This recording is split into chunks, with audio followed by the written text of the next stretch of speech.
don't belong here. Amen. You don't belong here. Make it now plain. listen here. Listen You here. got 2 minutes and 6 seconds. Wait a minute. Wait a minute. This clock runs real quick on me. Yeah, it does. Now, you black elected officials, you can't vote, but it says for subject matter hearing only. So when you get time for you all to respond, you go here. We telling you where to go. Well, You size up with us because your ancestors was on that same ship. Don't forget where you are and don't forget where you come from. well, You weren't, your grandmother and great grandmother and grandfather, they weren't immigrants. well, You're not a new arrival. well. That's a crime against humanity, what has happened to black people. Just find out of this shit. And continue to You got happen. the right one at this mind. You black ones here, you don't let them throw these black ones out.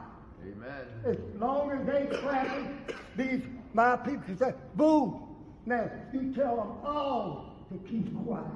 That's right. All of you. You blacks don't represent your people. Amen. They are just black faces in high places. Amen. You are disgraceful. The ancestors hate you. That's a crime against humanity. Yes, sir. Where's Aldo? There's Walter Burnett. Where's Mr. Rob? The one right there. You are here to represent us. Us. But you represent the Democratic machine because they slated you. They slated you. This is a game. Trump, Reverend Trump, come by here. All you black people, go Republican. Teach them. If they don't know how to treat you, teach them how. Teach them how. Reconstruction. Teach.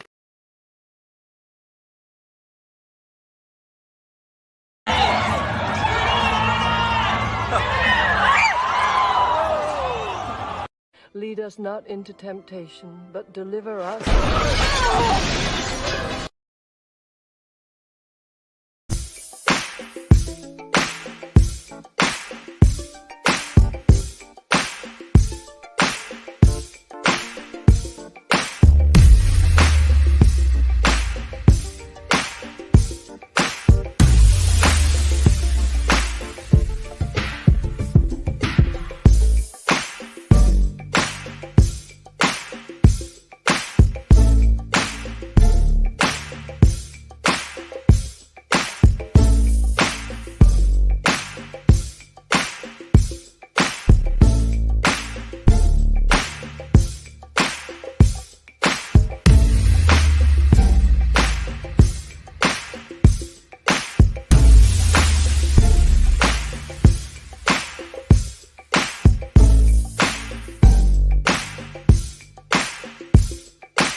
All right.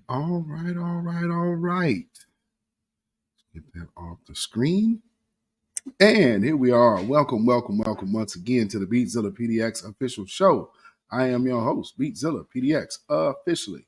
And this is the weekly wrap-up.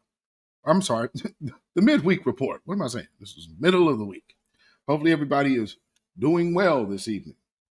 And, we have a few things to talk about. It's been an interesting time, hasn't it?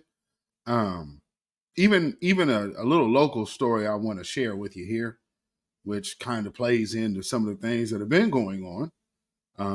And the recent things that have been the negotiations going on between the Democrats and the Republicans to, not have another government shutdown. And this spending bill is loaded with money for foreign governments' conflicts to pay for their conflicts. And we're not protecting our own borders, which, for all intents and purposes, we had war with Afghanistan. We had war with Iraq, all over fighting terrorism. And right now, coming over the border is pretty much everybody outside of Hispanics. So there's something to be considered about what's happening there. But we'll get to all of that as well. So as you are coming in, please like and share. And we also have another story of, kind of just making a reference to a situation also that's going on that we have to touch on a little bit. Anyway, that's going to be a good one. As we are getting into it, you know how we do here while we're live. We greet everybody in the chat. So, like I said, please like and share. Subscribe if you have not already subscribed to this channel. And you can also become a member of this channel if you would like to support that way. And we also have, some stuff, the members only stuff in the members area. And there's also if there's going to be a video that will premiere, most likely that will still be in the members area first.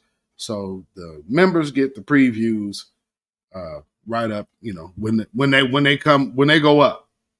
So, and for the members, so y'all know y'all get those notifications, so y'all see those. Some of y'all on the East Coast, it might be late, or y'all waking up to it. But with that being said, let's see who we got in here. Patricia Slade in the building. Welcome, my good sister. I appreciate you being here. Jersey City in the building. We got our good sister, Judah Queen in the house. Shout out to you, my good sister. I seen your pictures with the family, celebrating your relative that would be 40th birthday. Rest in peace to that brother. And shout out to y'all. It looked still like a good event that y'all was able to have in his honor. And that's always good to celebrate family, living or not. Roderick Allen in the house. Black First. Appreciate you being here. Thank you so much. And we got our good sister. For those of y'all that have been asking me who voice is that in them spaces that are on my page, it is Sister Blueberry Muffin. Blueberry Muffin from Seattle, Washington, checking in. Shout out to you, my good sister Blueberry Muffin. As always, good to see you in the house. Miss D at Suite 201. Welcome, good sister. I appreciate you being here as always as well. Yes, indeed. We got our sister Deneen Soul in the building. Welcome, Deneen Soul. We got the East Coast representing tonight. Black First, my good sister. Reginald Jeter in the house. Welcome, good brother. I appreciate it. I appreciate you being here.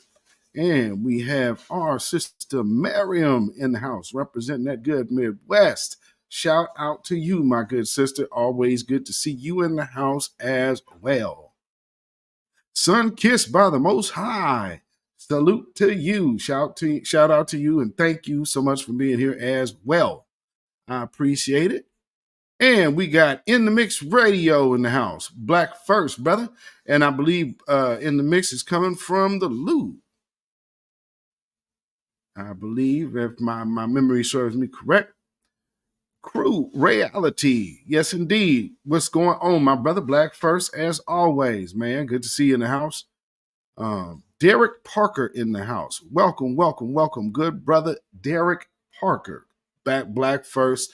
Thank you for being here. All eyes on us. I appreciate you. All eyes on us. Oh, thank you, Sister D. I believe, yes, indeed. For the Cash App, I appreciate that. Peace, power, blessings, and protection be up on you and yours. I appreciate that. And shout out to All Eyes on Us Black First. I appreciate it. I appreciate it. You said Caribou from the Loop. Yes, indeed. And in the Mix Radio, St. Louis in the house. Yes, indeed. And y'all absolutely feel free to let me know where y'all from. You know, when y'all check in the chat, it is okay with me.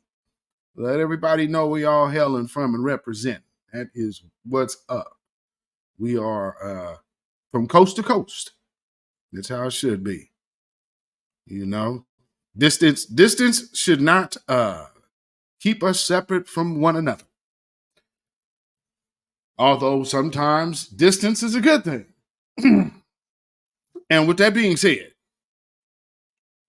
the first little tasty tidbit of news that we have to talk about this evening is this brother here, who, as we've known, has pretty much went on a mission of sorts to take down Brother Tariq Nasheed, and went out there and got smacked. And I guess this brother was looking to come up and maybe get him some. I guess he was going to make a documentary about Tariq, which was really weird, but whatever. So again, that goes under the banner of cyber stalking. That's that's definitely under the banner of cyber stalking. You understand what I'm saying? When you're doing that much. But nonetheless, now he is crying the blues while still trying to save face. However, here's the one ironic thing about that. There was a lot of people that was jumping on the bandwagon at the time. We got to wonder how that's going to turn out, because, if he's a liar, then everybody who was out here co-signing his lies is a liar as well.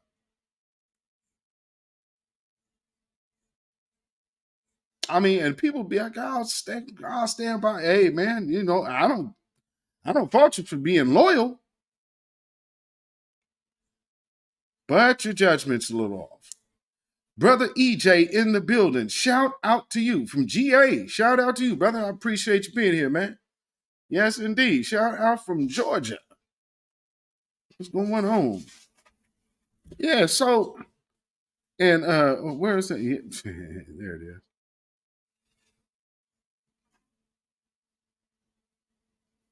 Fuzz. Wherever there's a Moroccan mole, there is a super secret squirrel. Super secret squirrel.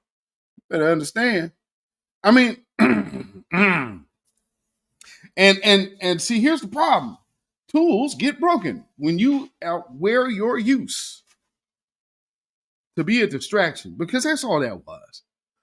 And what just go with me real quick, because I just want to address this. Because I was saying this here and behind the scenes, and knowing that this doesn't end well.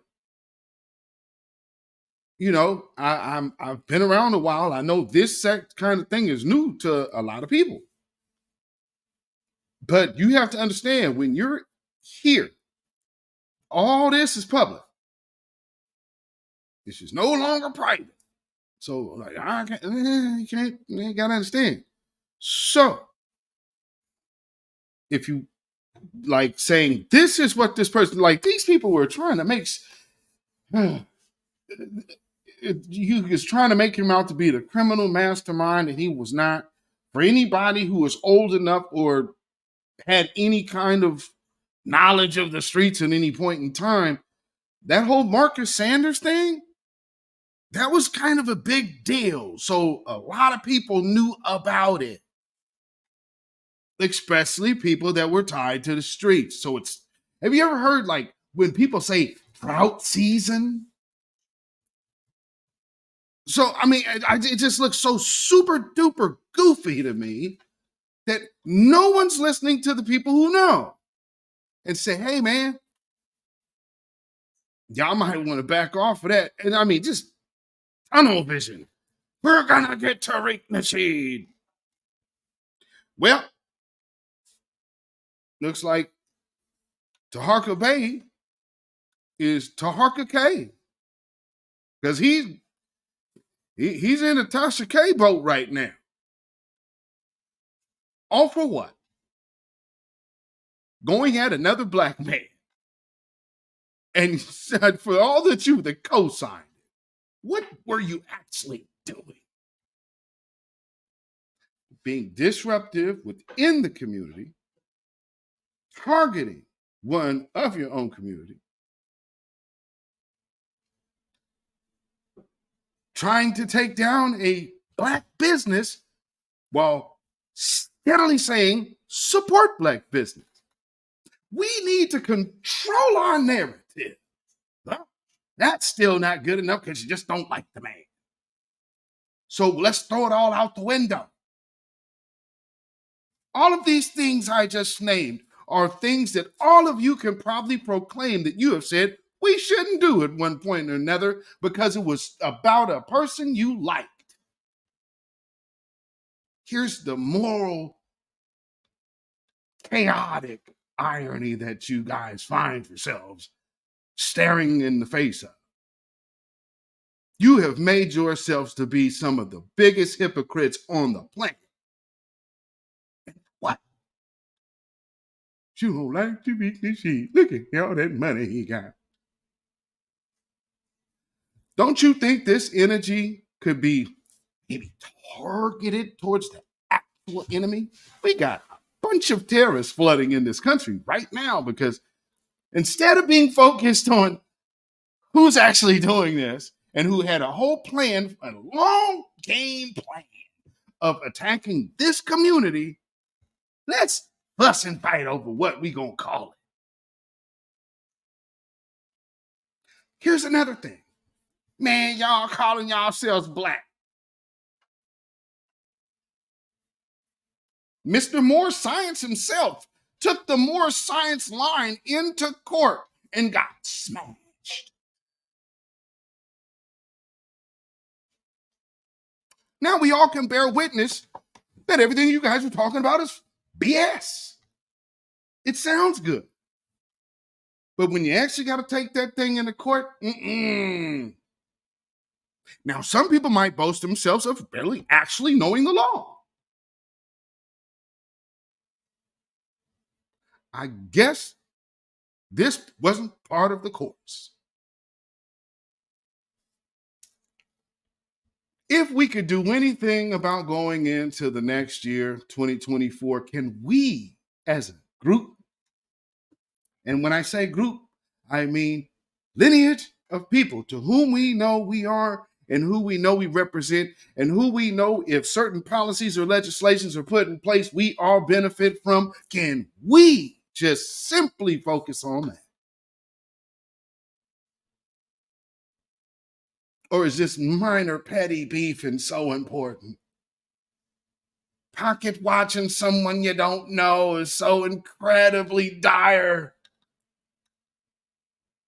I've watched people destroy themselves and destroy what they can be over one man.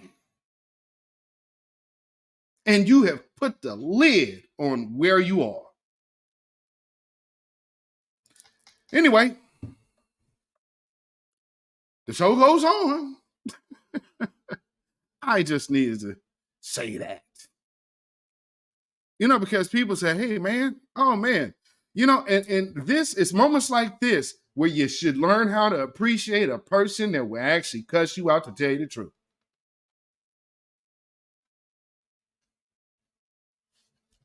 Moving right along.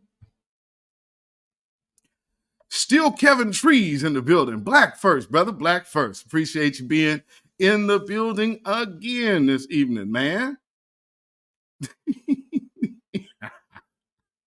Man. That's a whole nother thing, and they just co-sign this guy, man. It's like, yo, this dude, I mean, again, a jacket is a bad jacket. I don't know which other way to put it. Oh, man, that's a lie. Okay. They was saying that about Polite, too. Mr. Nowak, do you understand what you pled to? Yes. David Boyd in the house. What's going on, brother? Bronx, New York in the house. What's going on? Another New Yorker in the building. Yeah. Yes, indeed. New York representing tonight. And Blueberry Muffin. Bam.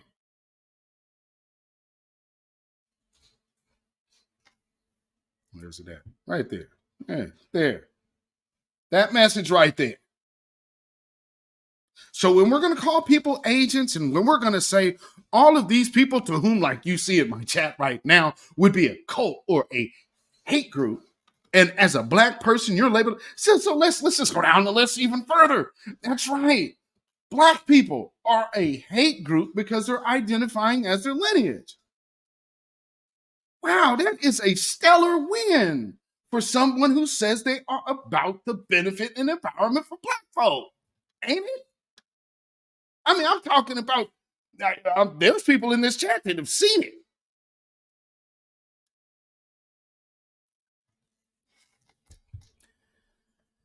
Ooh-wee. I may be an asshole, but I'm not a liar. And I ain't crazy.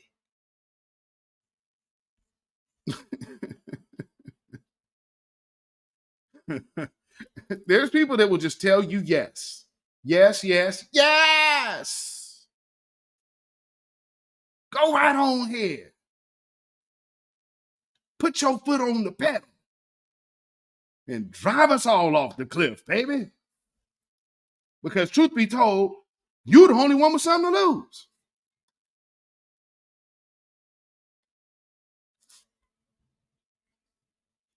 I'm out the warning business. And that's why I said that last year. I am out of the warning business.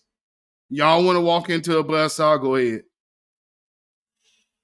Just don't be around me doing it. You feel what I'm saying? And I'm real adamant about that. When I see a problem, yeah, don't bring that to me. People don't see what I see right off the rip. So they been, man, he tripping. I ain't. Okay.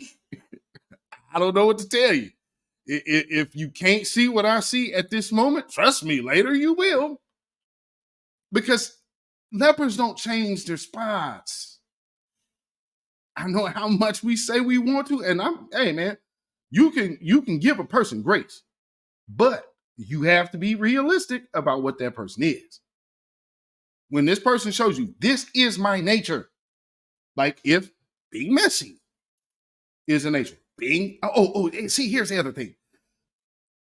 All of you who are doing the pocket watching thing, come closer.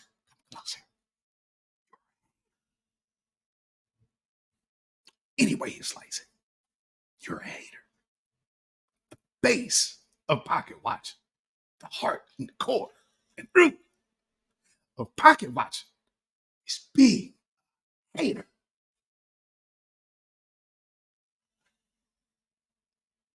Look yourself in the mirror and actually convince yourself that's not true. Don't look at me. Go look in that mirror and tell yourself it ain't true. Ooh-wee, I'm telling you, I'm not worried about nobody's. Y'all beefing out there, you go ahead, right on ahead and beef. Leave me out of it. We have a job to do here, ladies and gentlemen. And it's to get this, this reparations, to get everything we are owed and due. You understand what I'm saying? All that other is just wanting to be a distraction for attention's sake. And if I was about attention, I'd be doing a lot more singing than I would be on this mic talking to you. And I hope that people understand that. Like, people do other things. This is one lane and one medium. And to put my face and my voice out here and really stay steady at the grindstone, that means, that should mean, it should say something to someone. I'm not just doing this because I'm clearly not getting rich from YouTube. So, I'm shadow banned every which way. But here's the other thing I always tell you. Don't look at my numbers and even think that compares to my influence. Here's another thing you have to ask yourself. How does a person with no subscribers, no followers, basically, except for y'all faithful few, y'all certified few, and I appreciate all of you. But like what I mean by that is when people look at these checks, and these are the people who go viral. I was a person with my smaller following consistently going viral on Twitter. So you have to understand there is steady work at play. And so one thing I would advise any of you content creators out there to do, guard your content. And you are your biggest content creator. Meaning, somebody around you need to have something to lose, or they don't need to have that much hands on what you're doing. And I've seen that happen a little too much. And I've seen fallout after fallout after fallout, and it's all unnecessary. And that's just crazy to me. But nonetheless, and I didn't mean to talk about this for this long, but it obviously needed to be said because, we cannot go into 2024 with petty, stupid beefing. 2024, these folks is worried and scared about us. They are flooding the zone because they are worried about what's going on with us. And here's another thing. You have them folks all the way over in other countries are coming over here crying because you know what? The Republicans figured something out. Let's just worry about Americans. And we, at this juncture, don't even have to say black. Because you have done, and this whole thing that the Democrats have done has just been all about stunning our growth. And it's really evident. Here's the other kind of obvious part is the places that they're trying to send money to. There's a lot of interest that comes from one of those places that they say we're their biggest problem. But we have time to beef with one another. You have got to be kidding me. I mean, that's why, again, you ain't going to see me I have a personal beef with somebody. What the hell do I look like making a space? You know how messy that is? And I've seen it done to me. People are like, man, you need to respond to that. Man, I ain't worried about addressing a lie. Here's the one thing that you always got to know about me. You won't hear it coming out of me. If we have a personal thing, it's a personal thing. I'm not a messy POS. I don't tape your phone calls like former moderators of mine. I don't do that. Because I'm solid. And I would advise y'all to start slimming up, trimming the fat. Because some of these folks, I mean, hell, you see what Tarka Bay did. You so jealous of a man, and nobody could really accept the fact that he was doing it out of jealousy. You realize how delusional you got to be. Now it's really evident, and it's like, oh man, wow. Do you know how much egg y'all have on your face? I hope you love that crow pie.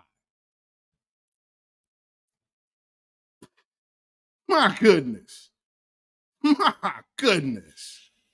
And just knowing where all the pieces are. Hey, if I ever try to jump out there and warn someone again, I'm a man, please. I'm going to cuss myself out. Because, see, I knew, 1, 2, buckle my shoe. I understand where all of these little pieces playing. When you're not in that mix, maybe listen to somebody who knows. But hey, what do I know? Oh, well. Because, I mean, let's just think about it. How much ammunition does Brother Tariq have just to, if he want to pay? Because here's another thing. When you want to go to war, you better make sure you have about at least as much money as your opponent. Don't be sitting in the bread line talking about you're going to go to war with a rich man. Life can get real hard, real fast. And then you'll be out there, hey, look, family, I need help, family. I've been leaving court, family. I just don't know, man. I don't know, man, family. You know, it's looking a little rough out here, man. You help your boy out. I mean, now, I didn't lose now. I mean, I'm not losing now. I mean, come on now, but help your boy out. I need some donations.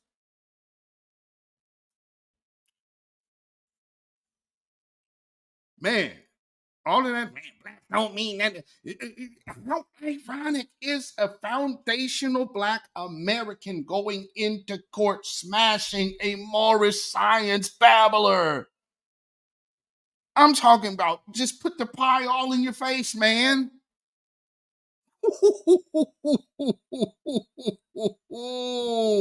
Ow. Oh, only ego and pride could let you say that this don't sting. But it do. It does. And you were wrong.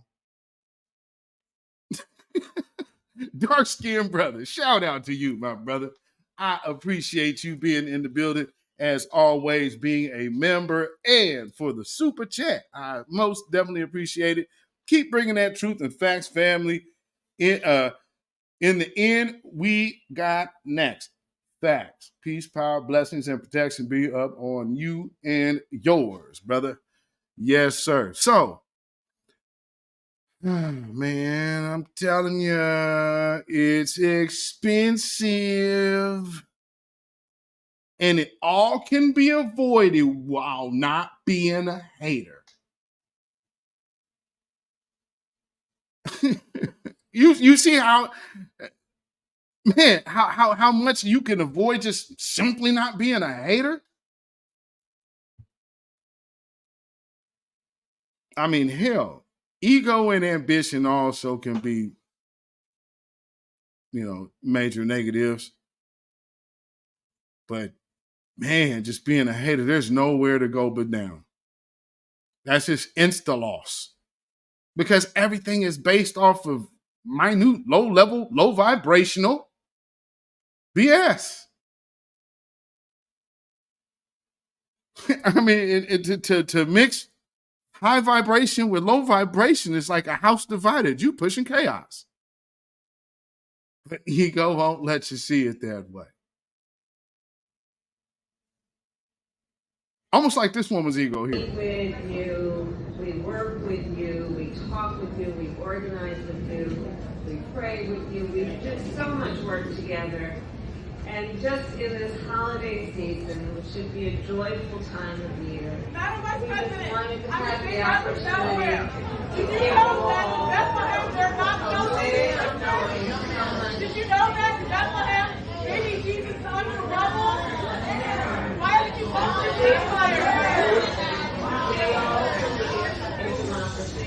And the right of everyone to have their voice Why be did you heard. post the And so ceasefire? I appreciate the views wanting to be heard, but right now I'm speaking. Post the ceasefire now!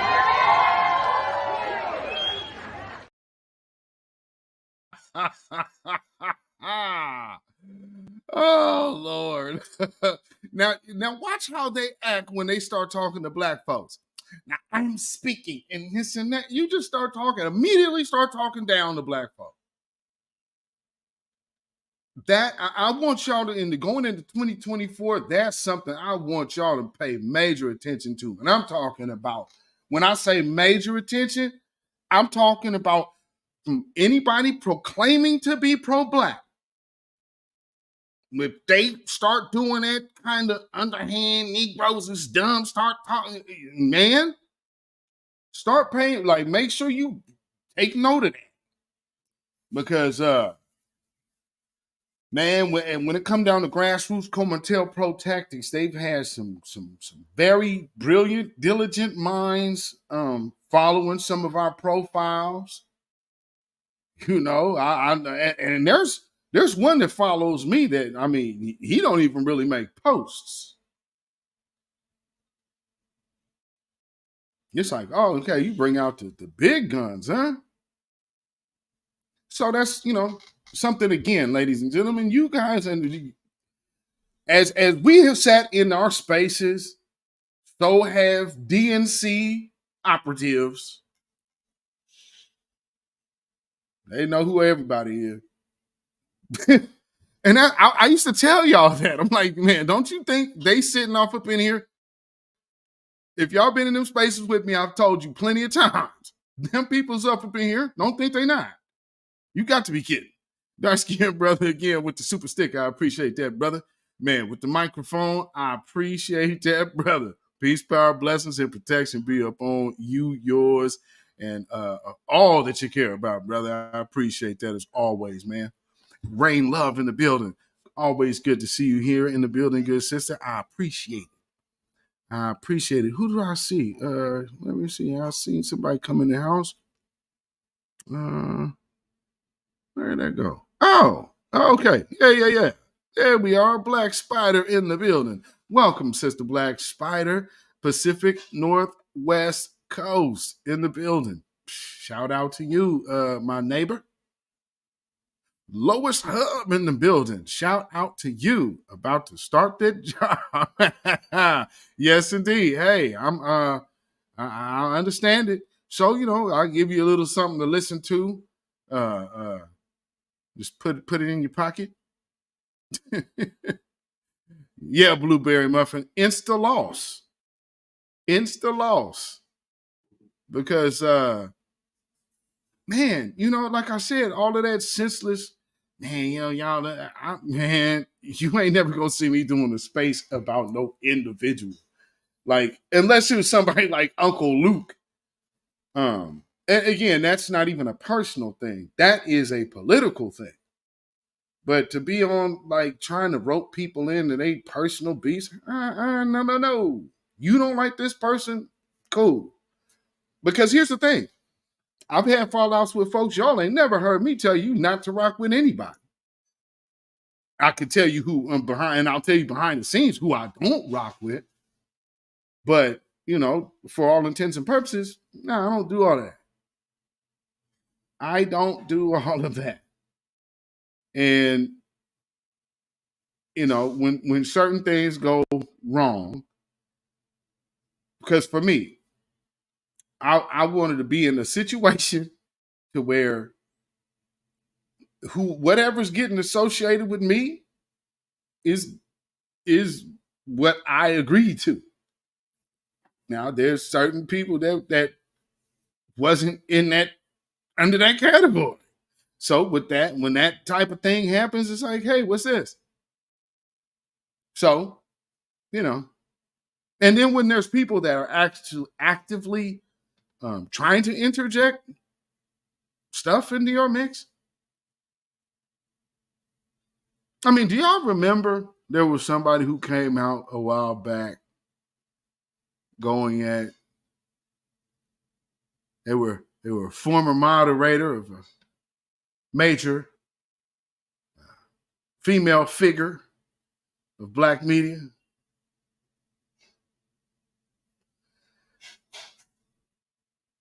And it spiraled and spawned a whole wave of confusion. In the meantime, somebody got exactly what they wanted.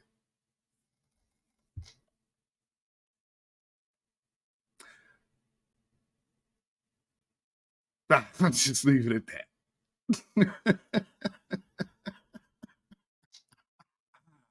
Keep Prince a member for 10 months. I appreciate you, my good sister, as always. Peace, power, blessings, and protection be up on you and yours.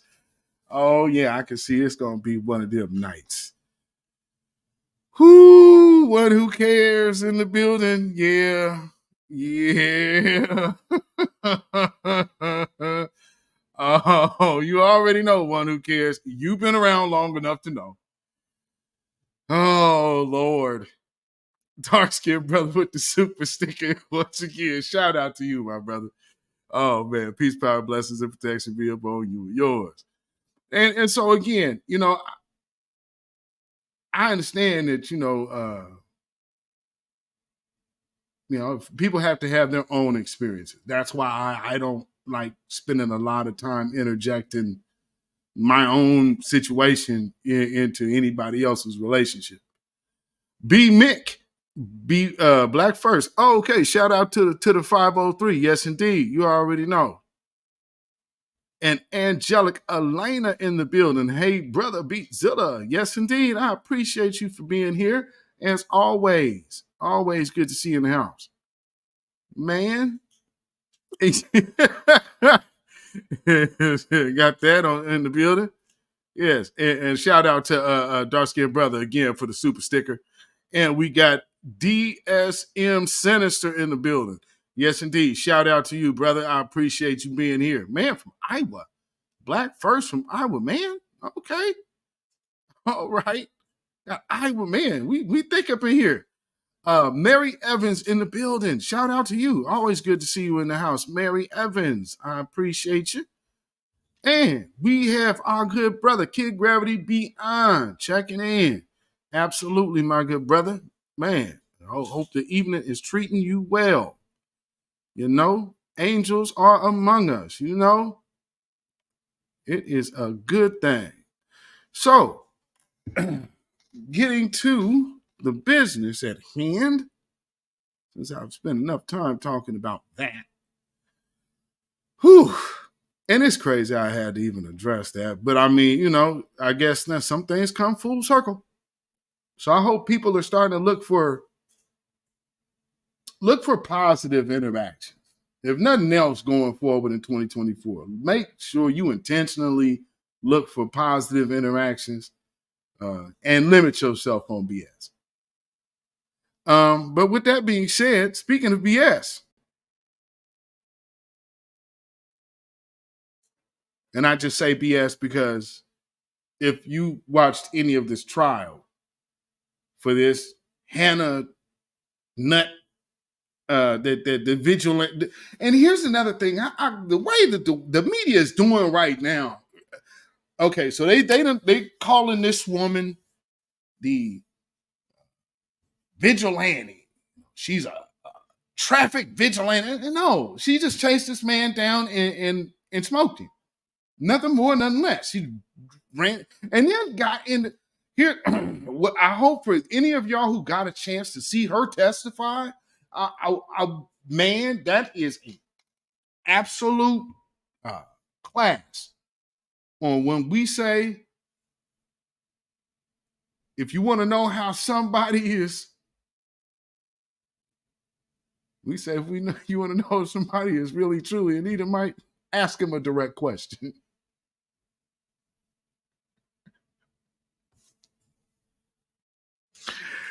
I'm telling you, boy, the way this woman was so comfortable getting in there lying, it was atrocious, man.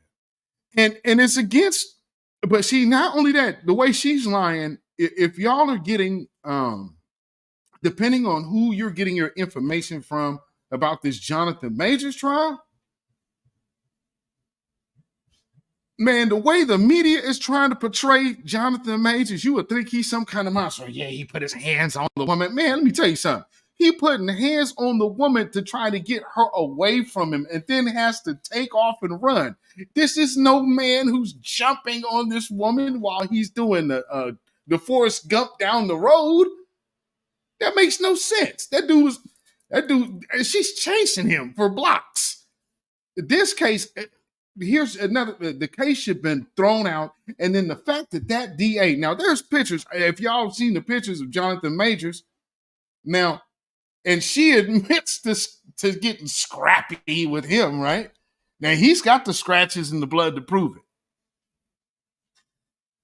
And then the way she's laying down on the phone, see, they're not telling you the timing of the text messages and whatnot. So this supposed passing out of hers, she was just talking to her friend in London 13 minutes before that. So she staged everything. And then there was candles lit and all that. And then she was doing the most. She was really doing the most.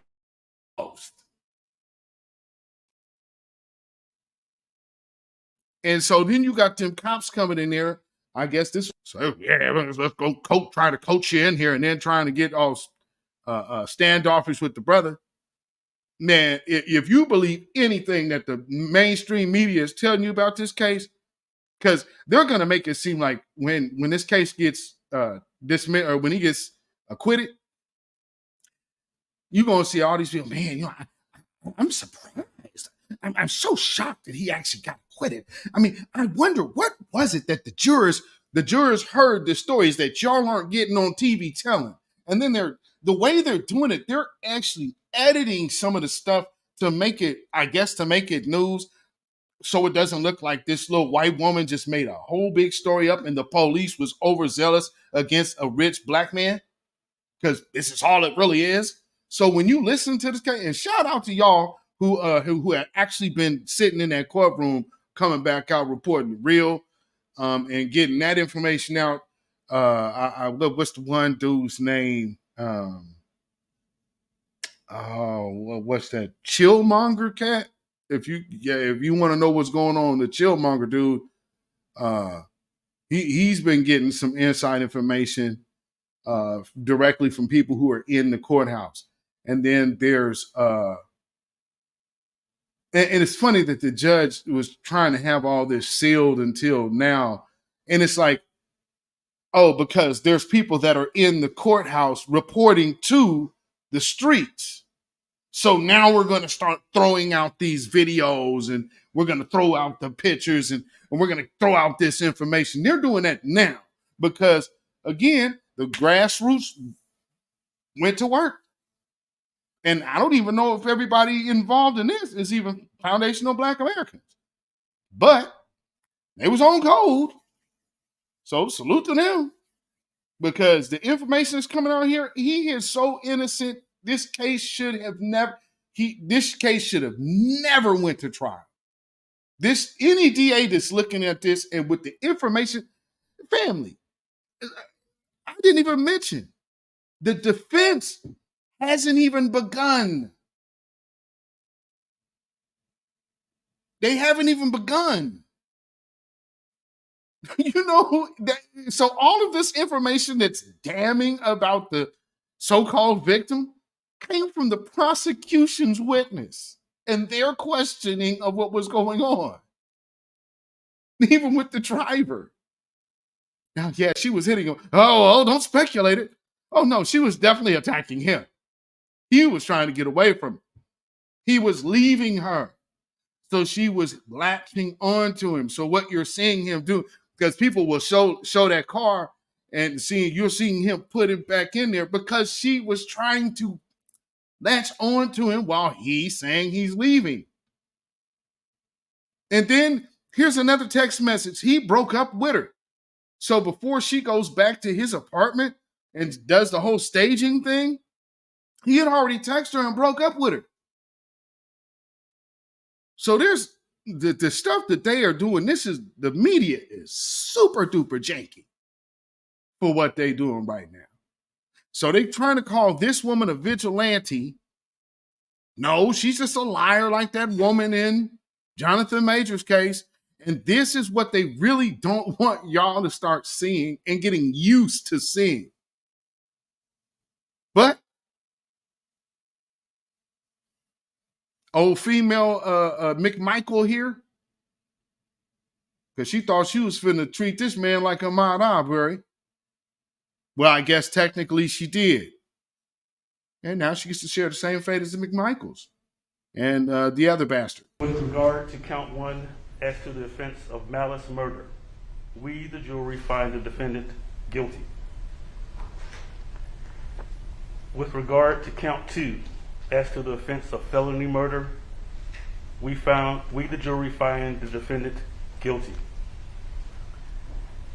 With regard to count 3 as to the offense of aggravated assault, we, the jury, find the defendant guilty.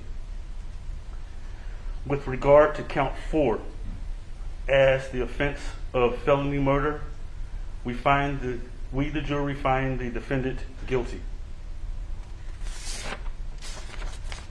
With regard to count 5 as the offense of false imprisonment, we, the jury, find the defendant guilty. With regard to count 6, they just keep coming, don't they? Of possession of firearm during commission of a felony, we, the jury, find the defendant guilty. With regard to count 7, as to the offense of possession of firearm during commission of a felony, we, the jury, find the defendant guilty. With regard to count 8, as to the offense of possession of firearm during commission of a felony, we, the jury, find the defendant guilty. Respectfully submitted, the 12th day of December, 2023. As hell.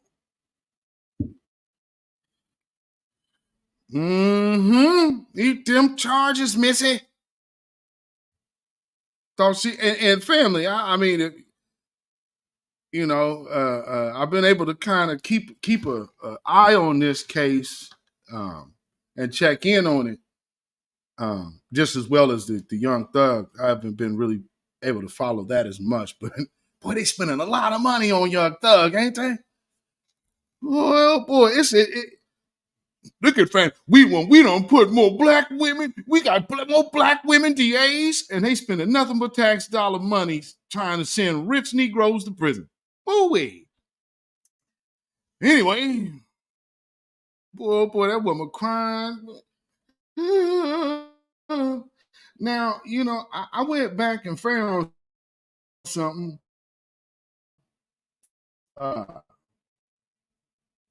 There's a few things I want y'all to or something. The prosecutor in this case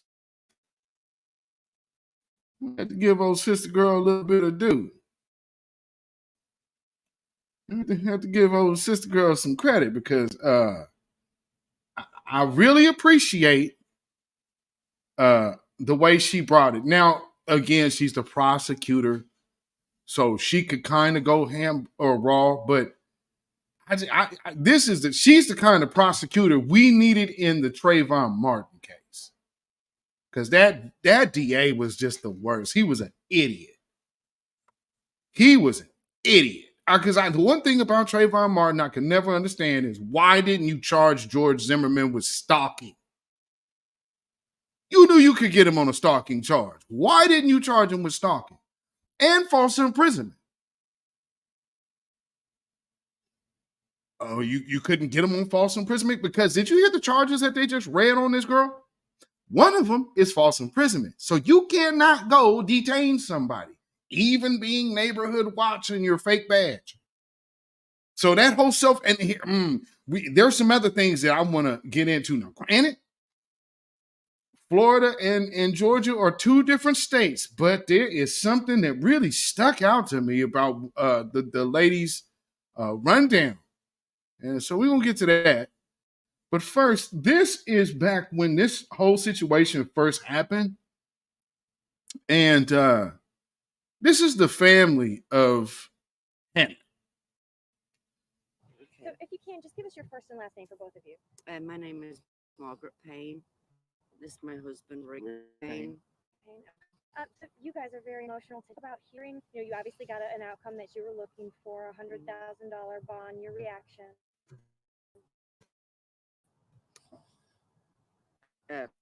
I'm speechless. I'm just so glad, that it went that way. I mean, sorry what happened, and in regards to Mr. Heron's family and everything, but Hannah is not the person that they are saying she is. She's not at all. She's the sweetest, most caring. Does not see color, does not see race, nothing at all. She is just an amazing human being. That she is. She is. And if you ever get the chance to know her, you'll realize that as soon as you lay eyes on her. Talk about We have, ma'am. We had a good gander at your daughter. And no, we didn't see none of that you talking about. And then when she got on there and started blatantly lying, and she said that well, I don't know if the 911 operator wanted me to go follow. And then I got out of my car and I was just holding my phone and somehow I pull out my gun and then, oh, it's an accident because and here's what she was saying to people because the 911 operator is picking this up. She's telling them that, oh, it's an accident because he grabbed my trigger.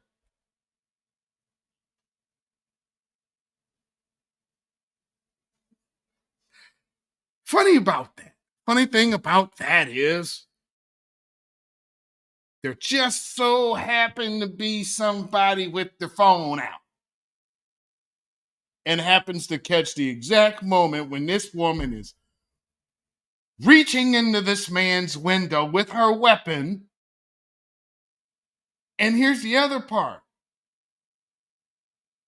This nut is dumb enough to, I don't know what she was thinking. She's literally on the phone. Get your mimic out the car. Get out the effing car. And then the one witness said she told him she was going to shoot him. Now, this is over a hit and run to which she was not involved in. But she doesn't see color. Okay. you guys kind of got thrust into this as well, and sitting there in court and watching your daughter feel the emotions and to see The mixed her in radio. pain. Talk about what goes through your mind as a parent. Just pain. I mean, I'm completely heartbroken. I feel like something is missing, and it is missing, and it's Hannah. What do you say? You just mentioned about the family, Mr. Herring's family. What do you want to say to them? I just wanted to say that this was an unfortunate situation that, turned out the way it did, but not at the hands of my daughter. What do you mean not at the hands? What the hell are you talking about? Ma'am, your daughter fired a shot into this man at point blank range in his truck. Not her truck, in his truck. She had her hand in his window and shot that man close blank range. What are you talking about? It's not by my daughter. Are you kidding? That's why I just let me go back to, because we see how it plays out now. She still has to be sentenced. And I'm talking about, boy, we need to just make sure we pay attention to this. Because this, is some absolute horse crap. And this is how she's talking about her daughter, who now is a convicted murderer with, 8 charges? She's full to the brim and guilty as hell on malice murder. I've never even heard of that before. I mean, they torched this girl. They torched this loon.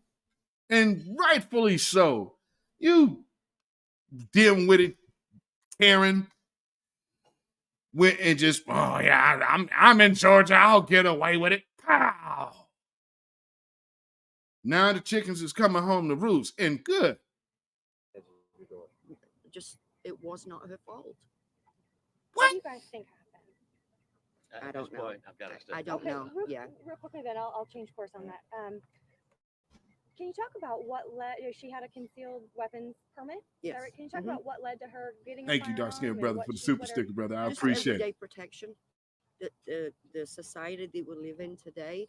I mean, you hear about it every day on the news. Innocent people are getting shot. Innocent Oh, wait.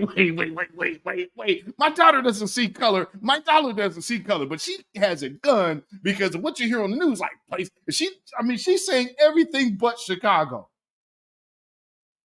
So she literally goes into the well, the reason why she has a gun is because all the singers out here. You know the stuff you hear on the news. What does that mean? You're being interviewed on the news as you speak. Well, you know the stuff you hear on the news. What does that mean, ma'am? What are you pushing? Oh man. So yeah, we had to. I wanted to see like what was her family saying back then when this first kicked off, and lo and behold, here we go. People are getting broken into. Oh, You know, she travels around Atlanta with her job. Just personal protection. I mean, and everybody. family. Okay. What if this isn't? She doesn't see color. She doesn't see colors. But as you know, there's a lot of Negroes in Atlanta. I mean, just come on, ladies. Just say, make it plain. Make it just be what it is. Say what it is. Because you're doing the most. Oh, she doesn't see color. She's not. There's not a racist vote in the party. But she has a gun, and yes, she will go around, and she will. You know, she has to move around Atlanta. Oh, she has to go to places like Bankhead. You know, I hear about all of that crime in there.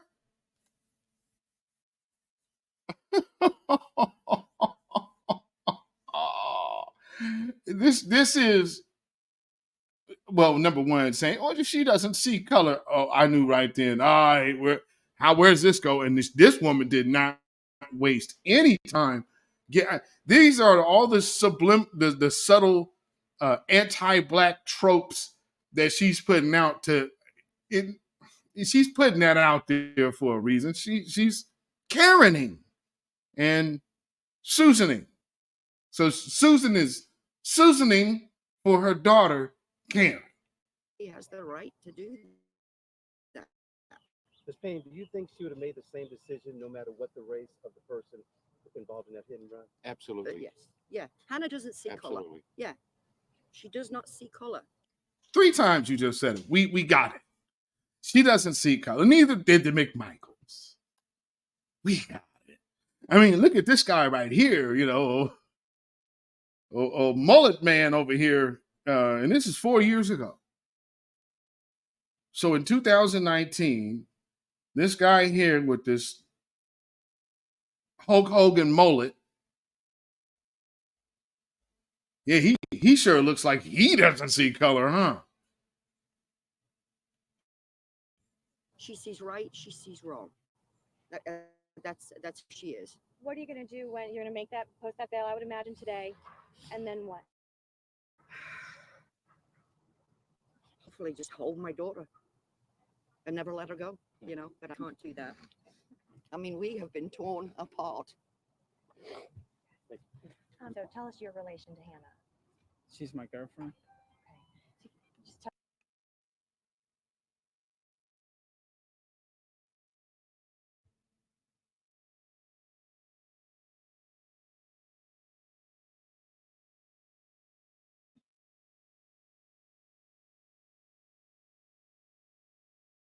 Really? Really? She's my girlfriend. Tell us your reaction. How long have you been dating Hannah? Like 2 years. So what's your reaction to what she's been going through in this whole situation? What was your reaction when you first heard what happened? I didn't believe what happened, in that case, because. So I'm assuming all of y'all are some black Latinos. So y'all went over here to put a black face. Y'all ought to be ashamed of yourselves. But there's no shame in tethers.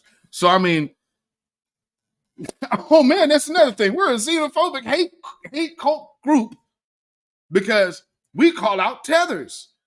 So here's a Karen who goes and executes foundational Black American brother.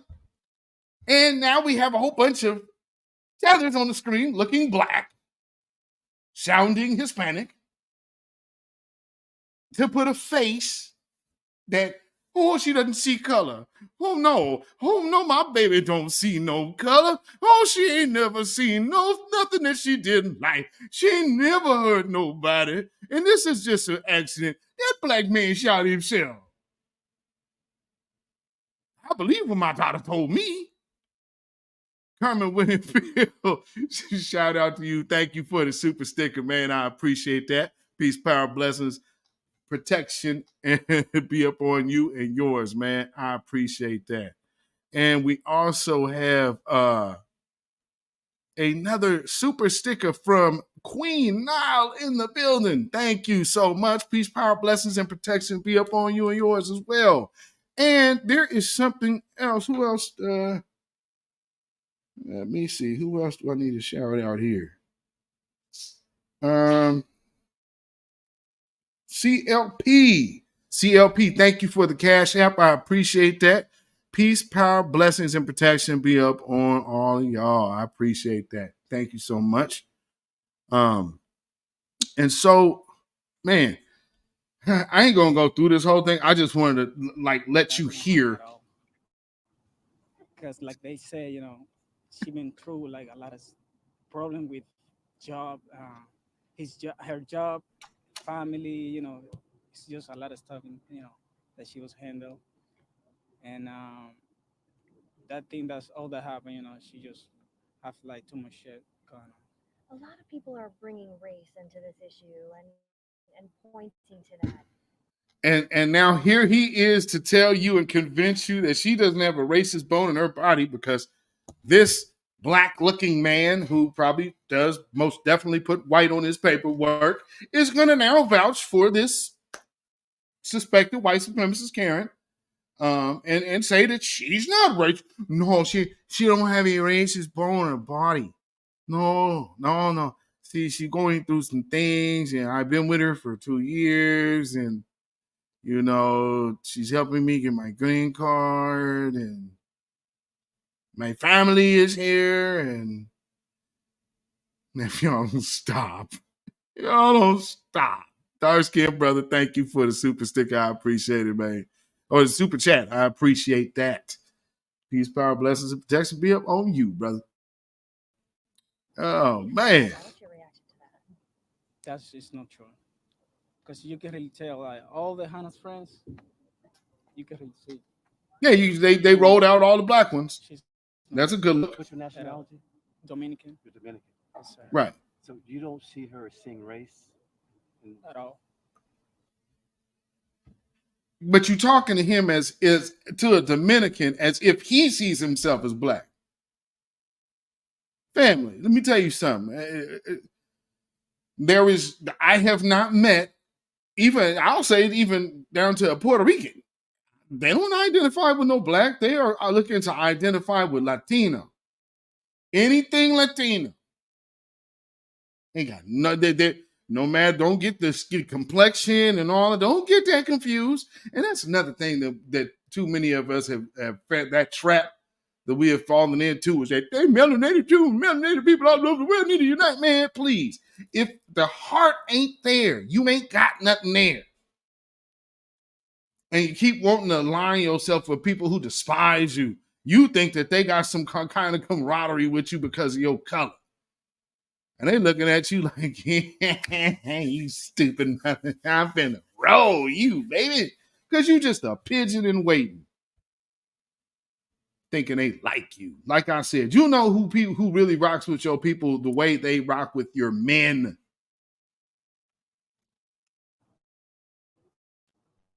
So what do you think when you hear people make this into a race issue? Well, people that they said that because they race. That's what I think. Because if you see right here, I'm not seeing color though. We just humans. That's what I think. I've been best friends with her since I was 14, and I'm 20 now. So y'all met in high school? Yes, ma'am. Okay, so talk about Hannah. She is an amazing person. In marching band, it was mentioned earlier.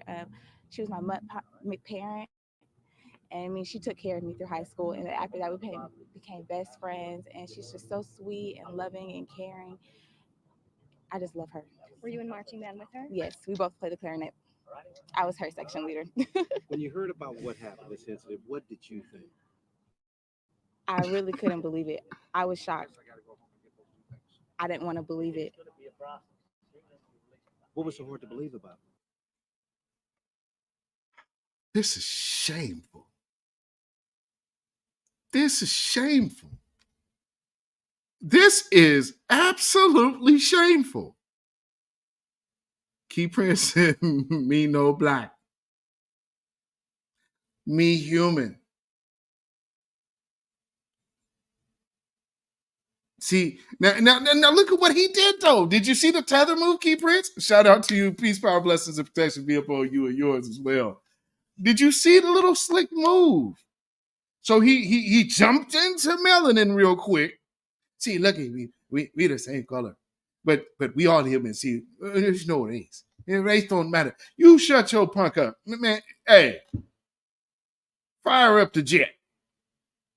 Get out of here. I can't stand that. Don't come over here and start telling us nothing, man. I cannot stand it. Oh, we all human. We all human. I'll tell you what, man. There's a plane gassed up and ready to take off, and it is just waiting on you. You can go back to where you came from. Don't tell us nothing, man. Weirdo. They crazy, ain't they? Yeah. You know, we just, it's not about race. Matter of fact, they're racist. So who's racist about calling out color about this? So that means that Pedro over here is calling out foundational Black Americans for calling this woman a suspected white supremacist. And then, no, we were best friends, and, man, I just don't know. I'm so surprised, man. I mean, like, she's so caring, and, like, she was my best friend in high school, man, and, like, band. This is almost like Dylan Roof. Like, let's go find the black friend. Y'all, that is a terrible legal strategy, attorneys. I hope you understand. That maybe used to play before, but it doesn't now. Shout out to you, dark-skinned brother. We kings and queens, that's why they hate us. Facts. Now, hear a little more. Because that's not Hannah. Absolutely. Because what the news was saying, it just wasn't Hannah at all. And I couldn't imagine her doing something like that out of malice, and that's what they were saying, and that's just not Hannah at all. Did you know that Hannah had a concealed weapons permit? No, I did not know, but I'm sure she got it because she needed protection, just what normal people do to get, protection. So I just, the whole, we have to ask you as well, the whole race issue that people are bringing into this, and obviously that's the victim's family feels that could be an issue. What's your reaction to that? I believe that it's easy for people to say that because that's the racial climate right now, and that is a lot of the stories you hear going on, but that's not the case. And I can say that personally because I know Hannah, and if that was the case, I would not be friends with her. And she's not that person at all. You've never heard of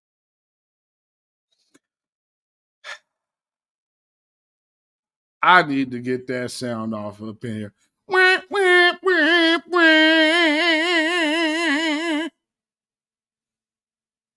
She's not that person at all. I mean, no. She's just like a best friend of mine. She loves blacks. She loves kittens. I mean, how can you hate blacks when you like cats? Like it rhymes.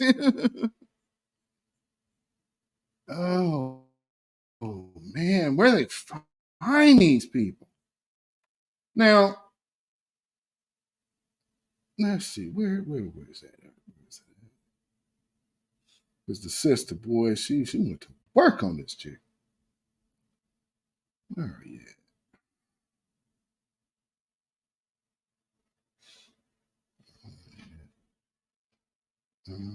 This must be it.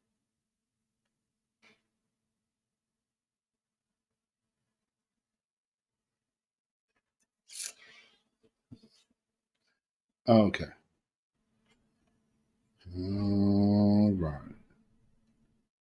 Yeah, I want to play you a little bit. I ain't gonna play all of this, but I'm gonna skip through it because there's some parts I want you to hear. That it has anything to do with it, but my entire entire life until I was 18 and my grandfather passed away. I was and on May 2019, she got her opportunity. And as a result, 62-year-old Kenneth Herring, who was unarmed and minding his own business, was chased down, detained, shot, Shout out to you, Carmen. Thank you, brother. and murdered by this defendant. And how do we know she shot him? Because we watched Officer Rich's body cam. And when he asked, who shot Mr. Herring? She said, I did. And you don't get the death penalty for committing a traffic infraction. And you know how much entitlement you have to chase somebody down, detain them, jump out your car, and run toward a stranger. He didn't know her. What is the difference with George Zimmerman and Trayvon Martin or the McMichaels? See, George Zimmerman is lucky because he falls into that window where, we actually had Barack Obama as president, so I guess you could guarantee you wasn't going to go to prison under his watch. Well, we just got to let the justice system play out, and I might, if I had a son, he would look like Trayvon. But what we really need to do is make sure that no more children die from a bullet from a gun. Lord, boy, they wish they could just revive that's good old do nothing Negro spirit. Well, I can't actually call that Negro. That old lie third world Kenyan mixed with that. I mean, white woman spirit. They say the devil made it with a jackal and spawned a leopard. He didn't know why she was approaching his car and demand that they do anything. He didn't have to listen to her. No, he didn't. He didn't have to do anything she said. As he continued to ask her, who are you?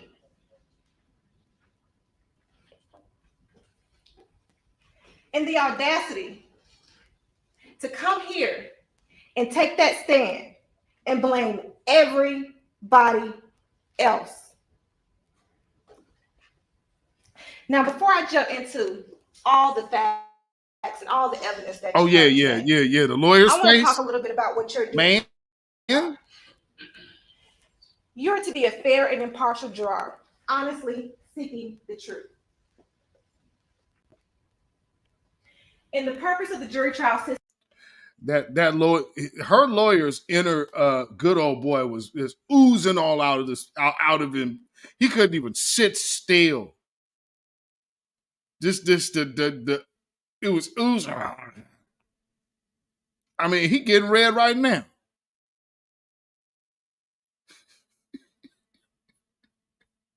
Oh, but your client doesn't see race. I can see you clearly do. His face is red as hell, man. Woo-wee. Shout out to you, dark skinned brother, for the super sticker. I appreciate that. Oh, man. System is to seek the truth. Not to seek doubt, it's to seek the truth.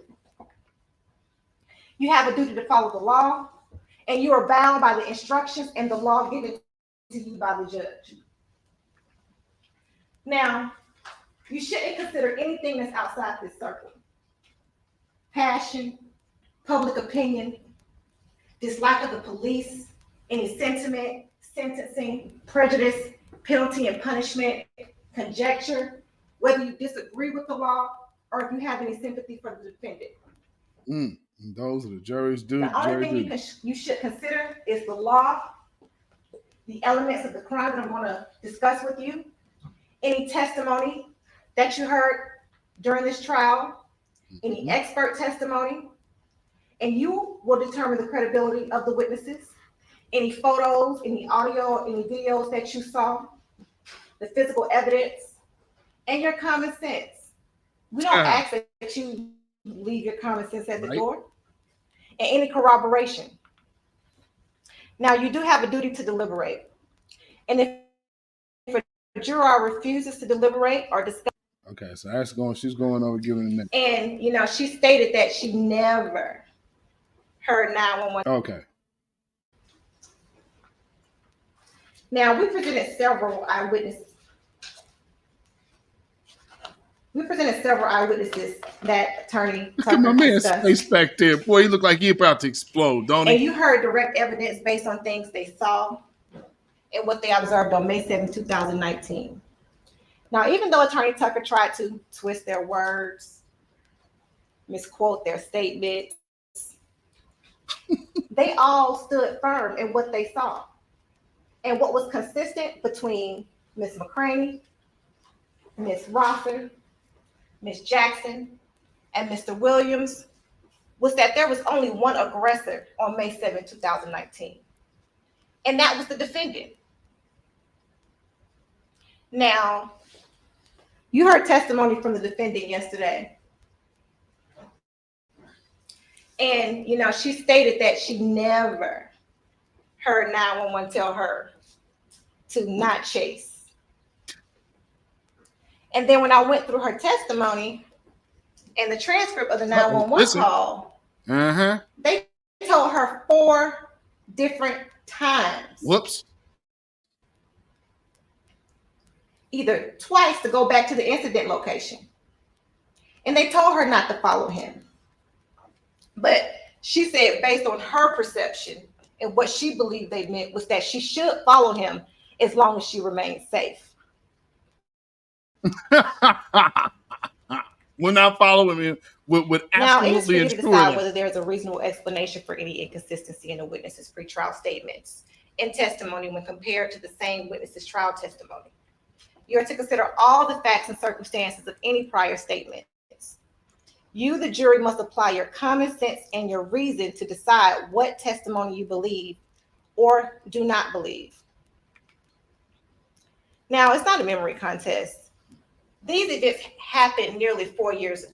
Yeah, let me see. That she yelled at him, that she around her, because he moved congested on Riverdale Road. Because she breaks down a few facts on her closing. And all of the witnesses were very consistent. That on May 7, 2019, Tiana McCraney advised you that she observed the defendant travel around Mr. Heron's vehicle and block him in. She stated that the traffic on that day was very congested on Riverdale Road. Now, to give you some reference of this, so for those of you who have not seen Hannah testify, she testified that she did not cut off the brother. So she was saying that she never got in front of the man to cut him off. But she's literally saying, in her 911 call that she cut him off. Oh, I saw a chance, an opportunity. Now here's what's so crazy is the 911 operator, who's a sister, keeps telling the woman, stop following, ma'am. And then she gets out and runs over to the car. So she's, I guess that was, she was running over and leaving her phone. So now she's running over to this man, talking with all this yelling and cussing. Now she's telling, the way she tells it, well, I got out of my car and I just walked over with my phone in my hand, and I was trying to show him that I was on the phone with 911, and they want us both to come back to the accident. But come to find out, yeah, you're on the phone with 911 about an accident and a hit and run that you're not even part of. You're just a busybody. So let's be clear. This woman has nothing to do with this incident at all. But this is what she ended up doing. It wasn't moving. And when I asked her, was there any way after she blocked his vehicle in and detained him, could he get around her? Could he move in any way? And she said no. And what she also observed was the defendant jump out of her vehicle, irate and aggressive, and immediately run toward Mr. Herring's vehicle, screaming and yelling for him to get out of the car and cursing at him. Now, when you watch the defendant's interview, she never mentions to the detectives at any point in time that she yelled at him, that she screamed at him, and that she demanded that he get out of the vehicle. Her characterization was, I walked up to the car, I held the phone, and I said, I have 911 on the phone, and they want you to go back to the scene. And that all of a sudden, you know, the victim just became very irate, grabbing her and pulling her into the car. And that's not what any of the witnesses saw. And you also heard from Ms. Rosser, who advised that she saw the defendant outside of Mr. Herring's vehicle punching him, being very aggressive, screaming and yelling. And you also heard from Ms. Jackson, who notified you that as she was leaving work and she made a left onto Forest Parkway, that she noticed the defendant's Jeep come flying down Forest Parkway, almost running her off the road, and other vehicles off the road, swerving in and out of traffic, which is ironic because she stated the only reason she was trying to get Mr. Herring pulled over because he was going to harm other drivers on the road. She wanted other people to be safe. And then when she caught up to Riverdale Road, Miss Jackson got up to Riverdale Road, she noticed that the defendant here, had caused an accident. She didn't know that she had cut Mr. Herring off and pulled in front of him. But what she did know was that she just observed her driving very irately. And so she pulled over because she was interested in seeing what happened. And what she saw was the defendant very aggressively banging on what she thought was Mr. Herring's window. But then what she realized was that she was actually punching him inside of the vehicle.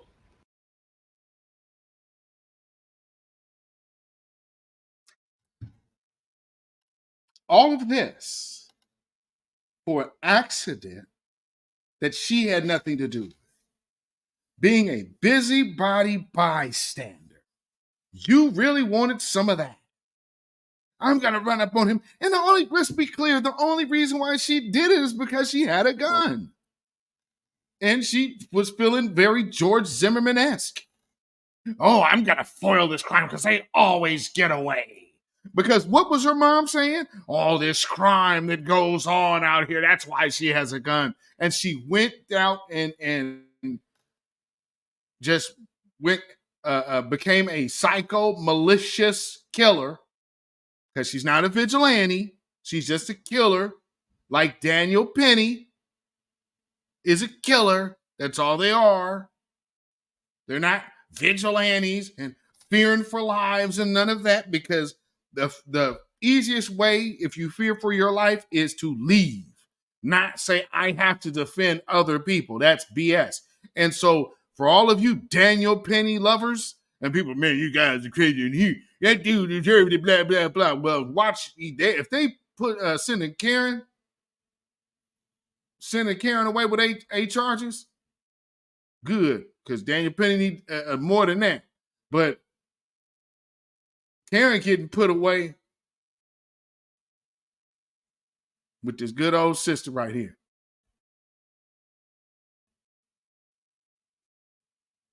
Putting her away. And what Miss Ross and Miss Jackson remember was her pulling that firearm. And when she pulled the firearm, she pointed the firearm in the vehicle. And what they recall is that she immediately shot.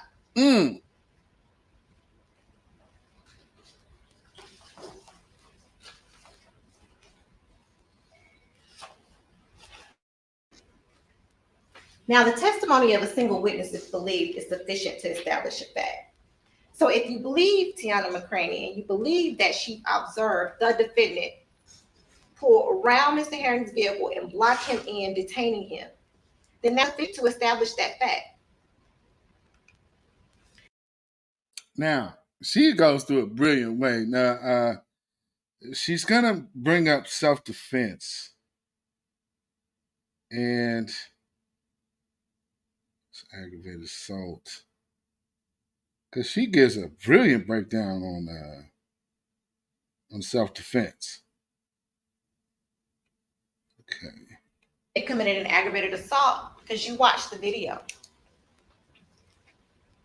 And you watched her in this video shoot Mr. Herring. Now, when the defendant pulls an arm and she pointed it at Mr. Herring, then he reasonably believed in that moment that he would receive a serious injury. And therefore, the aggravated assault was complete.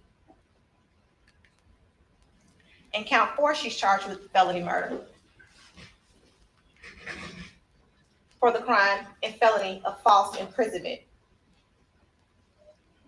Once again, intent to kill for this count is irrelevant. Very clear instructions. And a person commits false imprisonment when she, in violation of the personal liberty of another, unlawfully detains another without legal authority. And false imprisonment is a felony.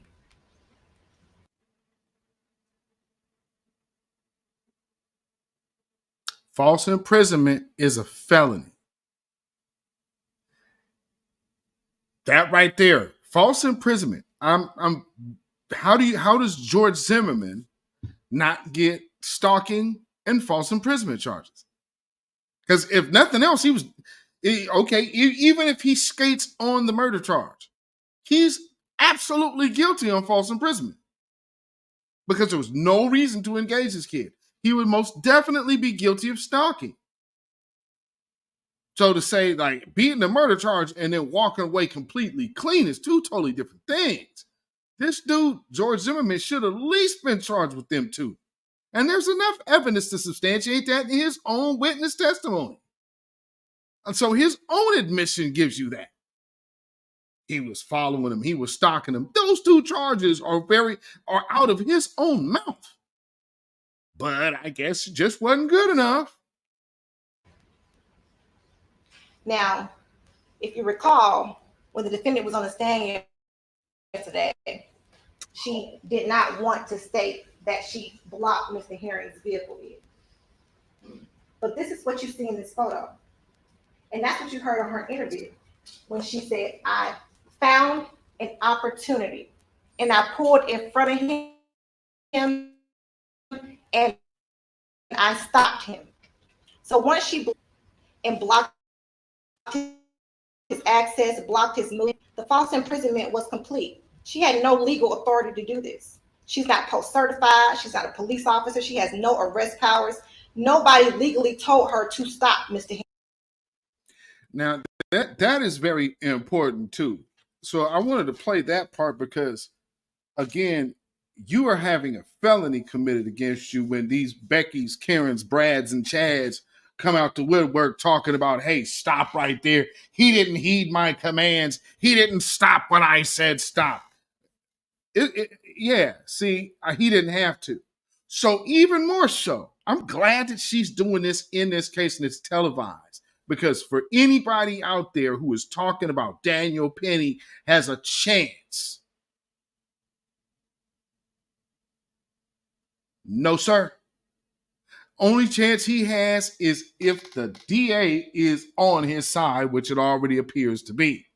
And you can see in Manhattan, you go after, well, number one, you let off little white girls. You let off white Latinos who beat up on 14-year-old kids. You let them off and send them on their way. Oh, and then you might have somebody who is in Central Park who falsely calls the police and tries to get a man harmed. And yeah, it's a bang up job out there. But hey, you guys got charges on Trump. And also on Jonathan Majors with a very, very, very bad case. It's so bad that you are using the media to spin it and not let it look like what it really is, which is an absolute witch hunt. It is a railroad session, 100%. Henry's vehicle. And you heard a lot of talk from the defense attorney that he. How old is this girl? Now, this other girl talking about she was in high school with her. How old is this girl supposed to be? She's supposed to be 20-something?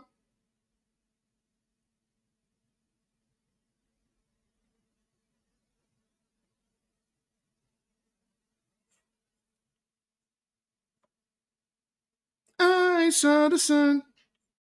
He could have jumped up the curb and drove down the sidewalk. There was no duty for Mr. Herring to retreat. And as you heard Ms. Jackson say, who drives on sidewalks? Right. So the felony murder in count 4 was complete when the defendant cornered him, restricted his movement, detained him without any legal authority. Without any illegal authority. This is one of the most important parts. Okay. This is the important part. As you deliberate. A person is justified in using deadly force which is intended or likely to cause death or great bodily harm, only if she reasonably believes that such force is necessary to prevent death or great bodily injury to herself or a third person, or to prevent the commission of a forcible felony. You mean 61, Reasonable Kermit? belief doesn't just mean whether the defendant believed it. The question is whether it was reasonable for her to believe it. Would a reasonable person believe it under the circumstances that you've heard in this case? Was it necessary? To be entitled to self-defense, the defendant must have needed to use this force to protect herself from an imminent threat of death or serious bodily injury or a forcible felony. The problem here is that a person is not justified in using force in self-defense if she is the initial aggressor. The defendant was the initial aggressor and therefore is not entitled to self-defense. Again, I go back to Trayvon Martin and George Zimmerman. So all of these things that we have heard over all the years, this is how the law literally works. Now, I don't know, like I said, I'm not sure of the difference in terminology between Florida and Georgia, but damn, I would imagine it would have to be similar, right? So again, there's not even a defense of how can you use self-defense when you chase down a 17-year-old and he was ducking in between houses? Yeah, he's trying to get away from you, strange weirdo. He's a minor. You're a grown man. Why wouldn't he be trying to avoid you? What the hell are we talking about here? And again, go back to that prosecutor on that case. He was absolute trash. Because these are the type of questions you should be asking. And not to mention, letting them manonize Trayvon Martin when he is a child. Why didn't the prosecutor leave him as a child? Why did you just fall into this making him a man thing?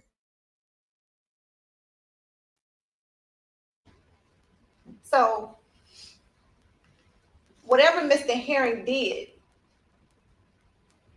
once the defendant cornered him, aggressively approached his vehicle, and pulled out that firearm, doesn't matter. He was within every right he had to do whatever he did to defend himself Because there was only one person on May 7, 2019 that was entitled to defend themselves, and it wasn't the defendant. Once again, the defendant is not justified in threatening or using force if she provokes the threat or use of force against him or herself, intending to use that threat or force as an excuse to harm the other person, is committing a felony. False imprisonment is a felony. So once the false imprisonment was complete, when she blocked his vehicle and blocked his access, when you stop a teenager in she was between two committing a apartment felony. buildings. And if you are committing a felony, you are not entitled to self-defense. And once again, if you are the initial aggressor, unless she withdraws from the encounter and clearly communicates to the other person her intent to withdraw, and the other person continues or threatens to continue the use of unlawful force. Which, that's a very interesting thing because, I look back at my situation in 2017, which was 2 months after this. Yeah, about 2 months after this. So looking at the whole self-defense when the other person is actually the initial aggressor, then that does give the person carte blanche to defend themselves.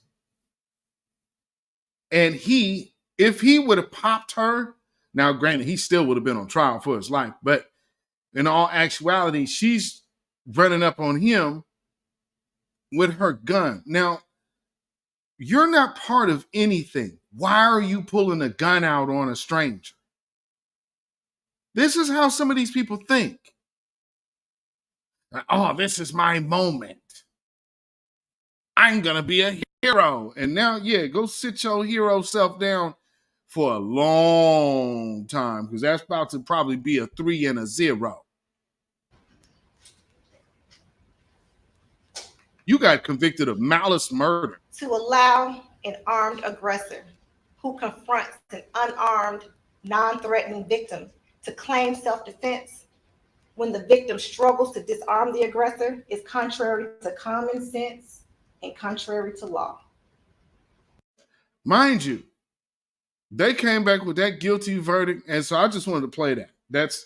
I wanted to really get to that part because that was the important meat of the message, because you see how these things tie in. So you are entitled to defend yourself. Unfortunately, the man that would have been well within his right to put around through her is no longer here because she deleted it. So now she's got 8 charges, 8 counts of murder, or different kind, because she got guilty on 8 counts. So lawful imprisonment, because she also got a couple of those are like firearm charges as well. So there's commission of a felony with a firearm. And then there's another one when the person gets harmed in the commission of a crime with the firearm. So she has the one that is so she has the base charge, and then she also has the gun charges added as well. So that ends up being 8 because they stuck her with 8 charges. And she guilty on all 8, baby. Give that sister a round of applause. Put some applause in the chat for that sister right there. That prosecuting attorney put on a display. She put on a display. She went to work, ladies and gentlemen. And that we need to see more of that. She tore that ass up. And I want to see more of that happen out here. Shout out and salute to that sister because she did that. Oh, she did that.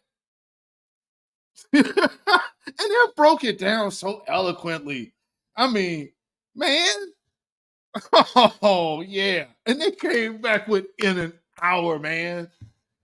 Oh, she put that work on, man. 8 counts within 8 counts within an hour right there within that closing argument. They were done. They was done. Yeah, man. So yeah, big salute to that sister. Boy, she gave him that work. Uh, uh, uh, uh, uh. That was good to see. That was really good to see. I'm glad I saw that. Oh man. Yes, indeed. So I deal with this political madness. Oh, where do I want to start? Lord. Oh, well, before I go there, that's right. Let me tell you about this little story that happened here, which is kind of falling in some political situations as well. And also, this speaks to a certain thing that we talk about that a lot of people try to act doesn't exist. Privilege. And sometimes there might even be in sanctuary cities, such as the one I'm in. It's just too cold and rainy up here, so they don't want to come here. But nonetheless, and we already got plenty of homeless in here, so there's no room for you. So take it on up to Seattle, I guess. But we still have a few lawbreakers that are coming through, like our brother Torian Rain Reloaded says, south of the Bordarians. Well, this is from our local news here, Channel 8, KGW. This article is from the 11th, so a couple of days ago. It says, after record-setting fentanyl bust in Portland, suspect released from jail fails to appear in court.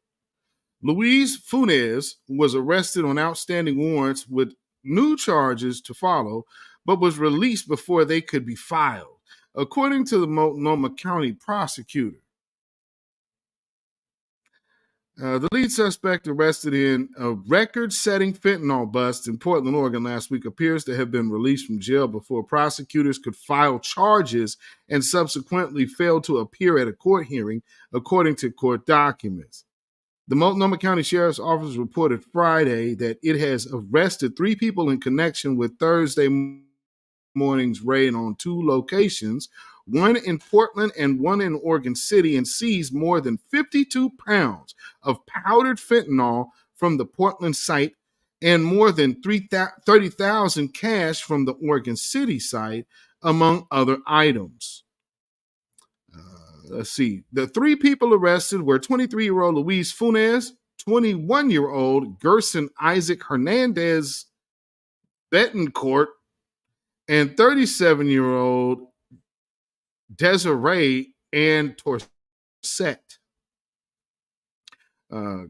Court documents describe Funes as the suspect ringleader, Torset and his girlfriend, and Hernandez Banderkert as accomplices making deliveries.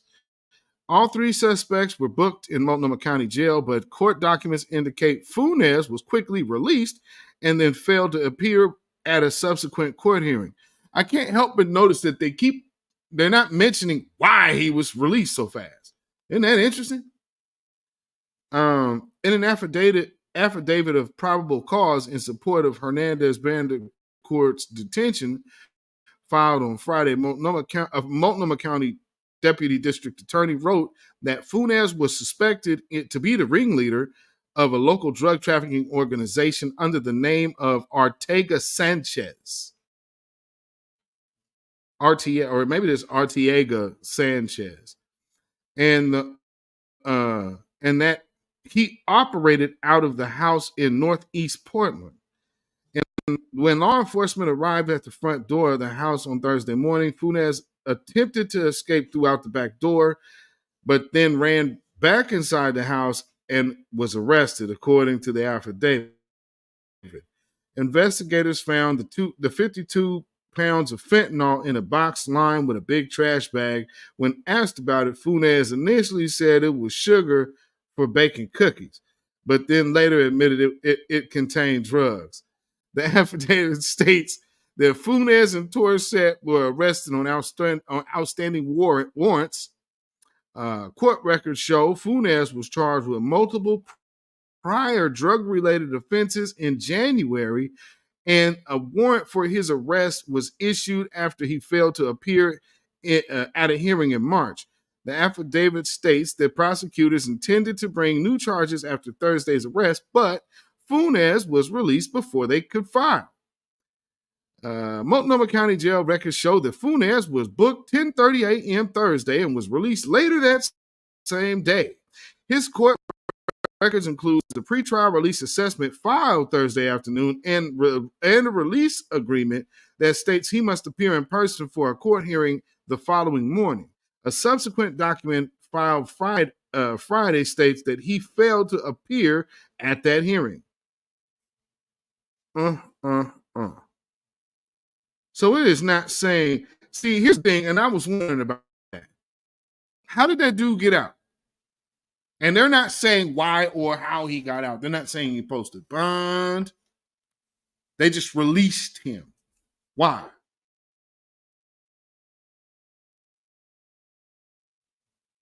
Is somebody going to tell us how he got released? Because somebody know. How that man just out and free? How that work? And I mean, they got guns and cash, and because I mean, there's pictures out there on the internet from this bust. It was a big bust. I believe they call it one of the biggest busts in our state. 52 pounds of fentanyl, a powdered fentanyl.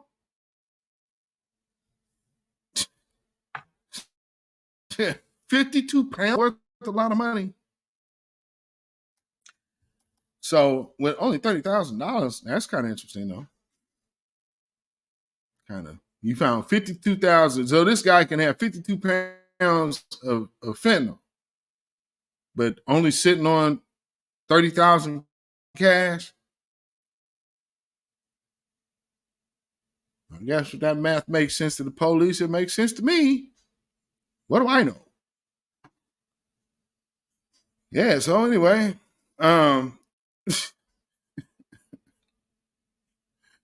sure aren't the days of Miami Vice. You know what I'm saying? It sure is in Miami Vice because you guys are out of touch.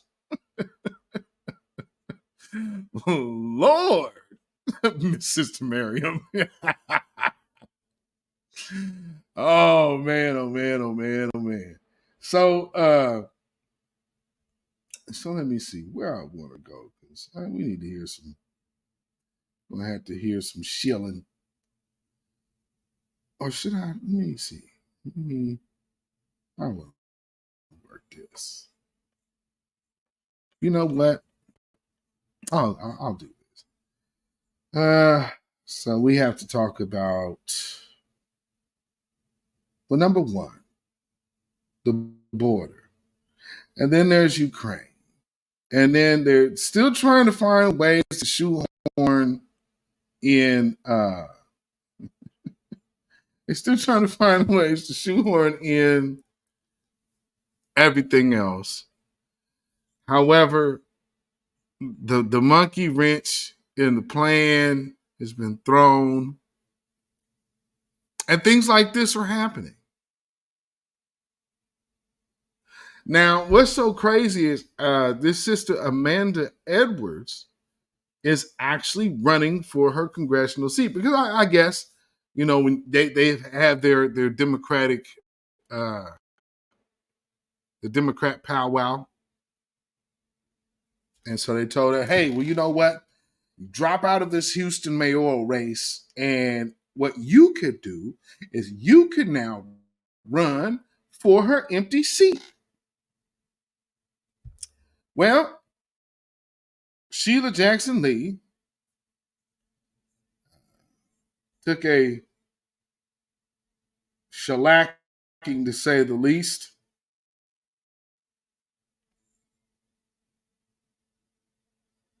Against another Democrat.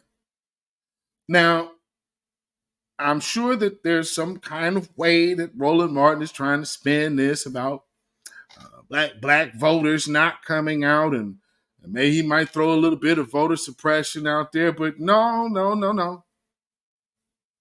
When this woman gets up there in front of Houston and starts doing this I'm going to be tough on crime in high crime areas. You put yourself out the game right there, man. Who wants to be over policed in 2023? Are you kidding? Who's doing that? We're really we want you in office so we can get more billy clubs over our heads and get more guns for the police to come to our hood. No, this woman is not. These people are out of touch. They are very much out of touch, and they don't know how to cope. They are super duper out of touch. So out of touch, man. Lord, let's hear a little bit of this. Yeah, let's go here right now because Sheila Jackson Lee lost. Now she already ready to backdoor is kind of coming in.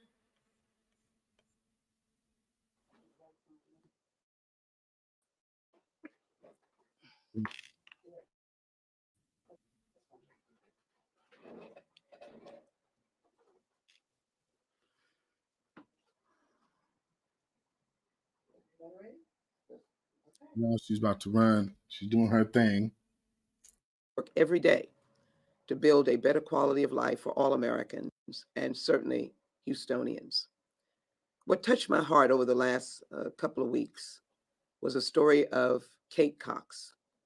In fact, I'm both hurt and overwhelmed by her story because I've been a fighter for reproductive rights from the time I entered the United States Congress. We have continued to fight to maintain Roe v. Wade, both as. This is how she starts, saying that this is her whole campaign thing. So, okay, she made a pivot on Houston just that quick. Not only made a pivot on Houston, but also on Amanda Edwards, to whom is running for her seat. That, because Amanda Edwards might have been able to do something in Houston. She might have been able to win in Houston. But now, and it's like, I hope that this sister does not drop out of the race. I hope she stays and make Sheila Jackson Lee earn it. Make that woman earn her spot because I don't believe she deserves it. And I'm sure most of you member of the agree. Judiciary Committee, now member in leadership of the Democratic Caucus. This predicament, this crisis that she finds herself in, this House crisis that she finds herself in, and to be opposed for the white woman who's looking to state, murk out her baby. That's what was important. State. And so in actuality, what is really saving her is the fact that she is able to go to other states and that federal law has not blocked her from being able to secure this absolute emergency medical care in another state, but she cannot receive it in her state. So you see what she's when running. The state law came out in Texas, I was one of the first members to write a criminal law that indicated that if you stalk someone who was attempting to get reproductive health services, that was a criminal act. Because I'm always sensitive to try to help the constituents in this state. And again, my heart aches for this mother, this family that simply wants to have the opportunity to expand their family. That is an oxymoron. They're looking to expand their family by deleting one. The logic of these people is just amazing. And so a woman who is past childbearing age is now the champion for child bearers to bury their would-be children.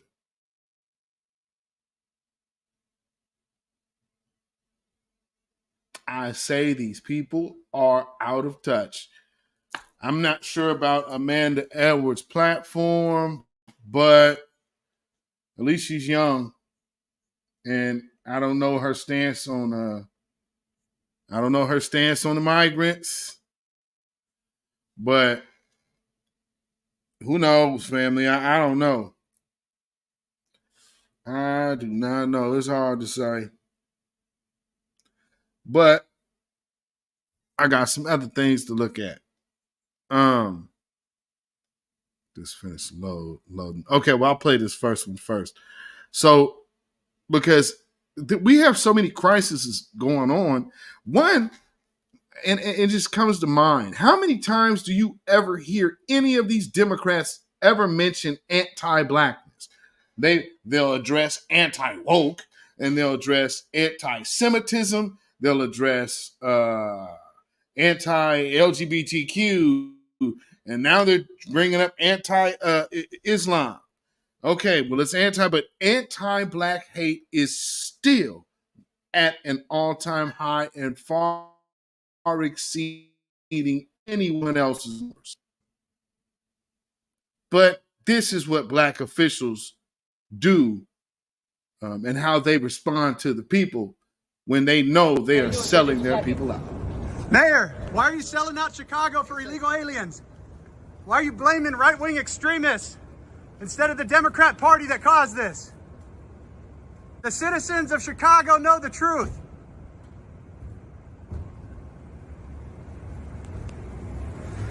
Look at the amount of security that while he's selling. Hey, God bless you guys. Thank you for your service. Thank you for your service, guys.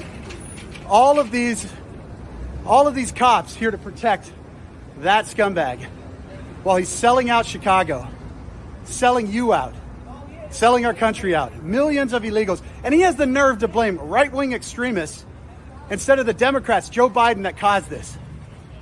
These guys need to be held accountable. It's up to you. Chicago, it's up to you.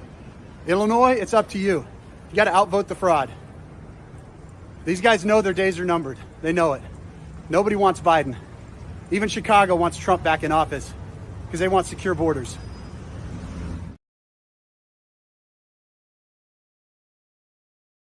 I wouldn't say black folks want Trump in office. I will say we want somebody that ain't Biden. But we need to have some discussions about some tangibles. And again, so making it plain that not voting for Joe Biden does not mean voting for Donald Trump. That means you need to come present the black vote with a black agenda. It's very simple. Well, what you need to do is nobody else has no candidates getting them nothing. Don't tell me nothing about no candidate. Granted, yeah, we do need candidates, but all these other groups ain't doing it through their damn candidate. And a lot of things, sometimes you just got to know where your currency is. That would be a point to strategize, to say the least. That's why you have your president now reading written down responses, because it's hard to go off the cuff, because maybe the agenda that we're seeing isn't just totally his. And there's other people involved in it that want to make sure that he gets it right. Like this. Let me answer the question first. Let's put this in perspective. Remember how far Ukraine has come. Russia's failed thus far in trying to erase Ukraine from the map and subsume it into Russia. Ukraine has taken back more than 50% of its territory seized since February of 22. And has pushed back the Russian Navy so Ukraine can export grain and steel to the world through the Black Sea.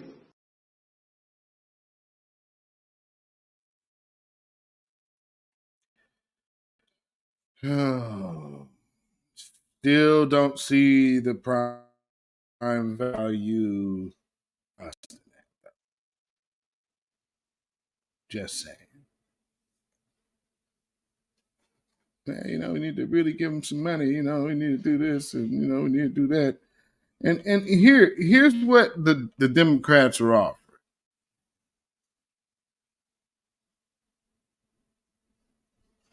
Oh, wait, let me bring this up here. There it is. So we're delivering on climate. And we're going to push the climate. And so at the same time, because remember, you have heard some of these wannabe on the Democratic team shields coming out talking about, it's messaging. And we need to get the messaging right. And we need to start talking about messaging. So they put this out, and they've been doing stuff like this all week. And so this is the messaging, right? And then, let me see. Then Waka Flocka ends up posting this. And so this ends up popping back up all of a sudden. And then people are all upset because, oh man, you guys are sit up here putting up this old tired plan. And even old Strappy, Yvette Carnell, she's over here. Yeah, you guys, this stupid, you guys are bringing up this stupid thing again. And it's like, yeah, you guys are still mad at Ice Cube. But here's the point. We need to bargain with whoever is bargaining. Benign neglect is not a bargaining beginning. It is only an end.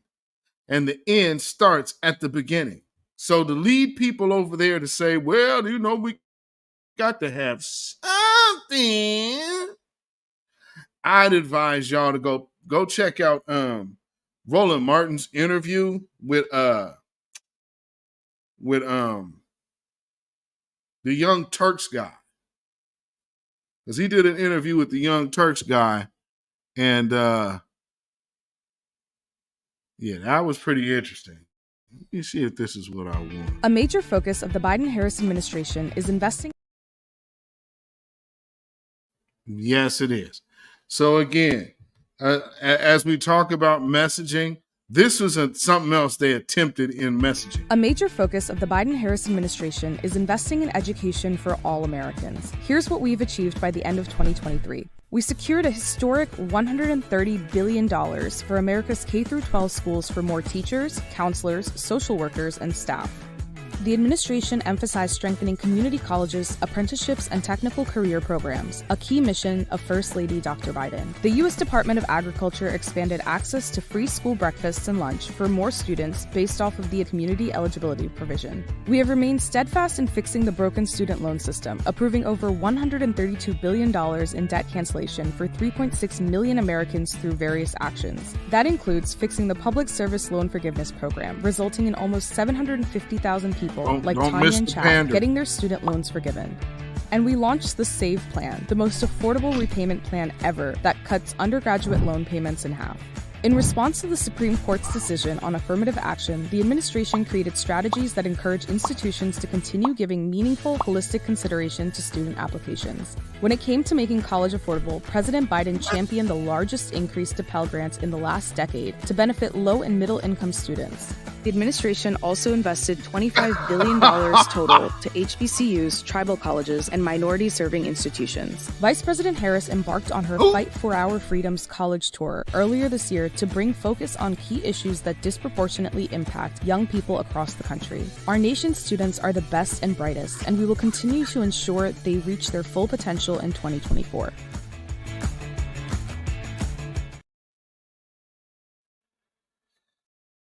Oh, and exactly why they're losing. That is the best you could do. That is literally the best you could do. Oh, Lord. Let's see. That don't make no damn sense. And that's why y'all are getting by Sheila Jackson Lee. That's a mayor's race. A mayor. She couldn't get those votes to be mayor. She had 47,000 votes. He had almost 86,000 votes. You know how whack you are? And then here's these new individuals they're rolling out, which is just so strange. These people are really odd to me. They just be talking all kind of crazy.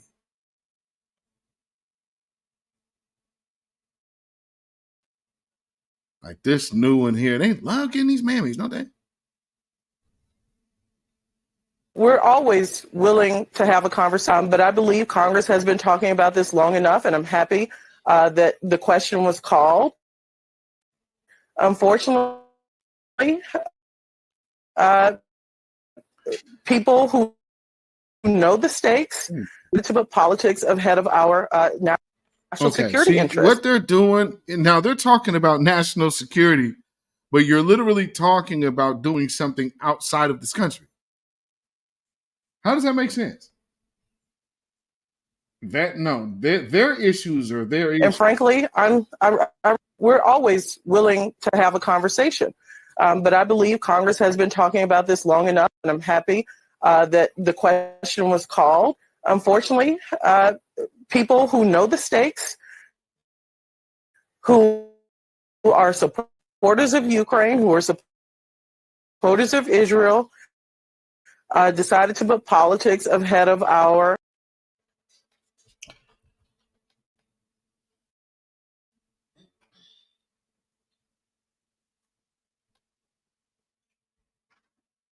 And she's giving off the studdish vibes, by the way. I mean, I could be wrong. There's no judgment, but same. The one thing I do take issue with is Americans want their national security taken care of. We agree with that. What happens if Putin marches through Ukraine? What's next? NATO countries. Right. Our sons and daughters are at risk of being a part of a larger conflict. And it's not just Putin, other dictators watching what Congress is doing. Right. What signal does that send? So our national security is also influenced with not providing Ukraine. But I'm sorry. You're what message? You can't use what message does that send when it comes down to the American military? What are you kidding? What message does it send? Who is the face and representative of the American military right now? The person they always keep putting up in front of everybody. That's what you're sending out there. What message does that send? Because what you have been pushing is gender and sexual politics in the military. That's the military. You want to bring this culture into this culture and then expect it to have success.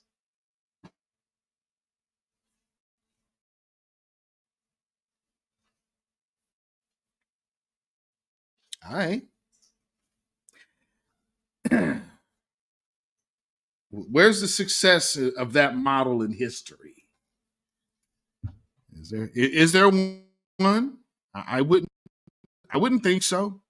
I definitely don't believe so. So there's that. Now, we have people talking like this, and then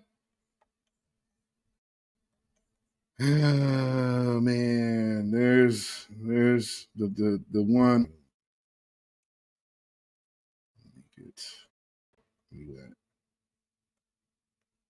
Where we at? Where you at? Well, first I'll start right here. Oh Lord, she is just the most the over the top the mostest.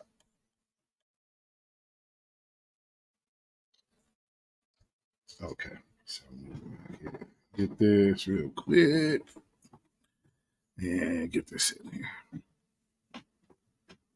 All right, so here is everybody's the most recent Mammy Sass-a-lot. Texas is king for the nonsense. And honestly, everything that worked in Harris County to increase voter participation, they saw that as a threat and they decided, wait a minute, we want to undo that. It's the convenience that frustrates them, right? This is when the working class is able to participate. It's kind of like our tax systems, right? They only want to look out for a certain group of people when it comes to voting. That's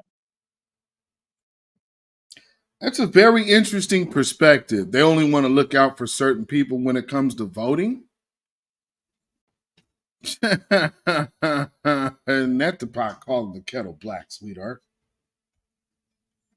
Because what did the Democrats do other than just ignore us? You understand what I'm saying? But there's more to see. I almost wish everyone could have a real sit down. Okay, I just need that to be on the screen right now, and it's not. Okay, good. Thank you. All right. down with the president like a, I have direct access to the president, obviously, and I almost wish everyone could have a real sit down with the president, like a one-on-one, and a real sit down with the vice president. I'm gonna be real, because it's just one of those things that most people don't have access to. And I'm gonna be honest with you about this. Trump was amazing at propaganda. I mean, so I'm not gonna sit here and say I'm gonna do something that's only gonna benefit Black people. No. When we got the stimulus checks, they were delayed because he said, I want to put my signature on it. Now Trump wasn't the one that said, hey, this is what we need to do for the people. It was the Democratic House, the Democratic Senate that passed the legislation. He didn't even initiate it. He just signed.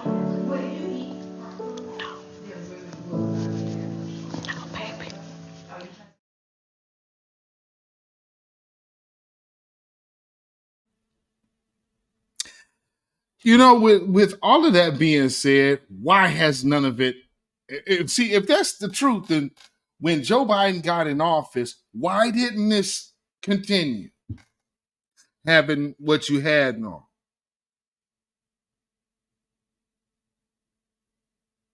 What prevented Joe Biden from making sure the checks kept coming? What happened? You know, we're not seeing the residuals. Into law, right? But he was like, this is a good opportunity. The problem is that it's exactly what you just said. Like, we need a president that's going to go around and brag on himself. He needs to be bragging about the fact he and his VP who graduated from an HBCU needs to be bragging about the fact that they actually have given more money to HBCUs than Trump ever did. But you know what Trump... But I tell you, if you have a problem figuring out whether you're for me or Trump, then you ain't Black. He sat back, he took a picture with all the HBCU presidents. So everybody's like, oh, Trump gave... Nope. Let's be real about this. This actually was the result of a bill that was signed into law by a Republican, by a Bush, and ultimately this was a reauthorization. And the reauthorization, he actually wanted to zero out the HBCUs. But a Black woman out of North Carolina, my colleague, Alma, she said, oh, this is not what we gonna do. And so she fought for it. She was able to get the money back in. So once he signed it back into law, he was like, well, let's take a picture. Like, that's actually a very interesting point that you made there. So having Trump in office incited Black people to do something for Black people. You might be onto something, ma'am. Wow. Because we were all telling you that getting Biden in office puts Black people to sleep. But what you just said, how there was funding that happened, was because Trump's in office. So now you're on alert to make sure you get something for Black people.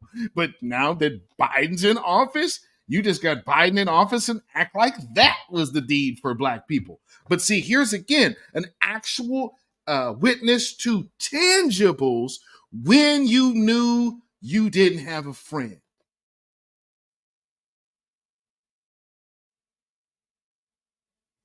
But now you believe you have a friend who clearly is not.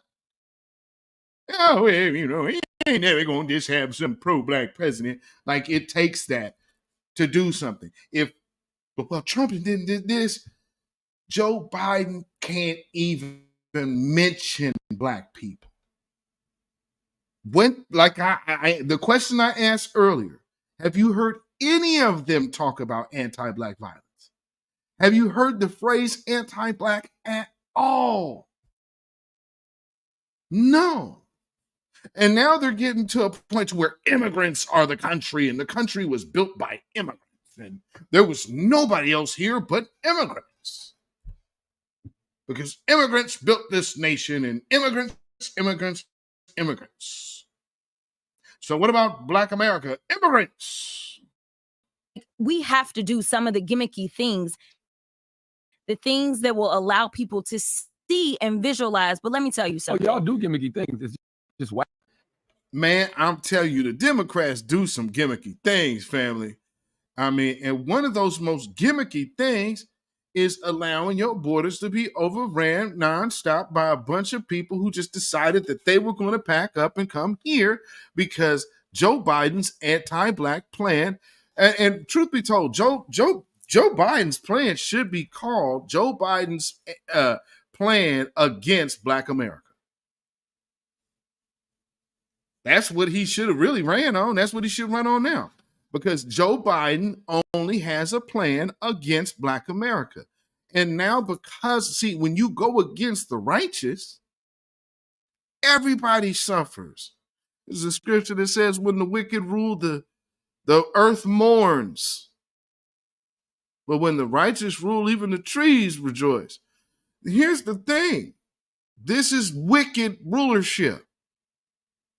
And so just to be against these folks here who are so blessed that even in chains and bondage and overt oppression and chattel slavery were able to build the biggest power on the planet.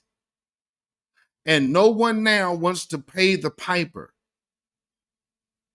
Isn't that pretty much what we are looking at and experiencing? No one wants to pay the piper. Now, with that being said, I'm going to leave this on the screen and I'm going to let her finish talking. Whack shit. Like when they kneeling down in kente cloth, you know, in Congress. Like that's they asked for that. I wasn't part of that, so don't loop me in. Don't loop me in with that. You know what I'm saying? So you're not going to stand with that, of course, because again, that's what they do. So just letting it be known. Look at how they funnel them in and lining them up. They should be lining them up on buses, but they're not. And instead, they're going to start putting these people, they're going to be heading somewhere to a neighborhood near you because they're going to have to drop them somewhere because they refuse to deport these illegals. And this is an illegal invasion. Anybody seeing this should understand that this is not going to cut it. This is a detriment to our society. We are losing hand over fist, and any person who supports this type of nonsense should be voted out. And just like I'm saying to be voted out, the next voice you hear is one of those voices that absolutely should be voted out.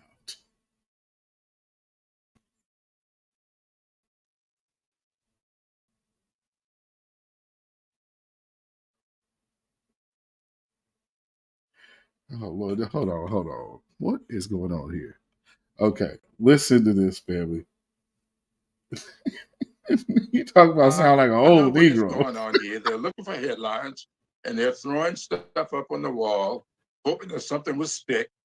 They're blaming a man, a father, for being helpful to his son.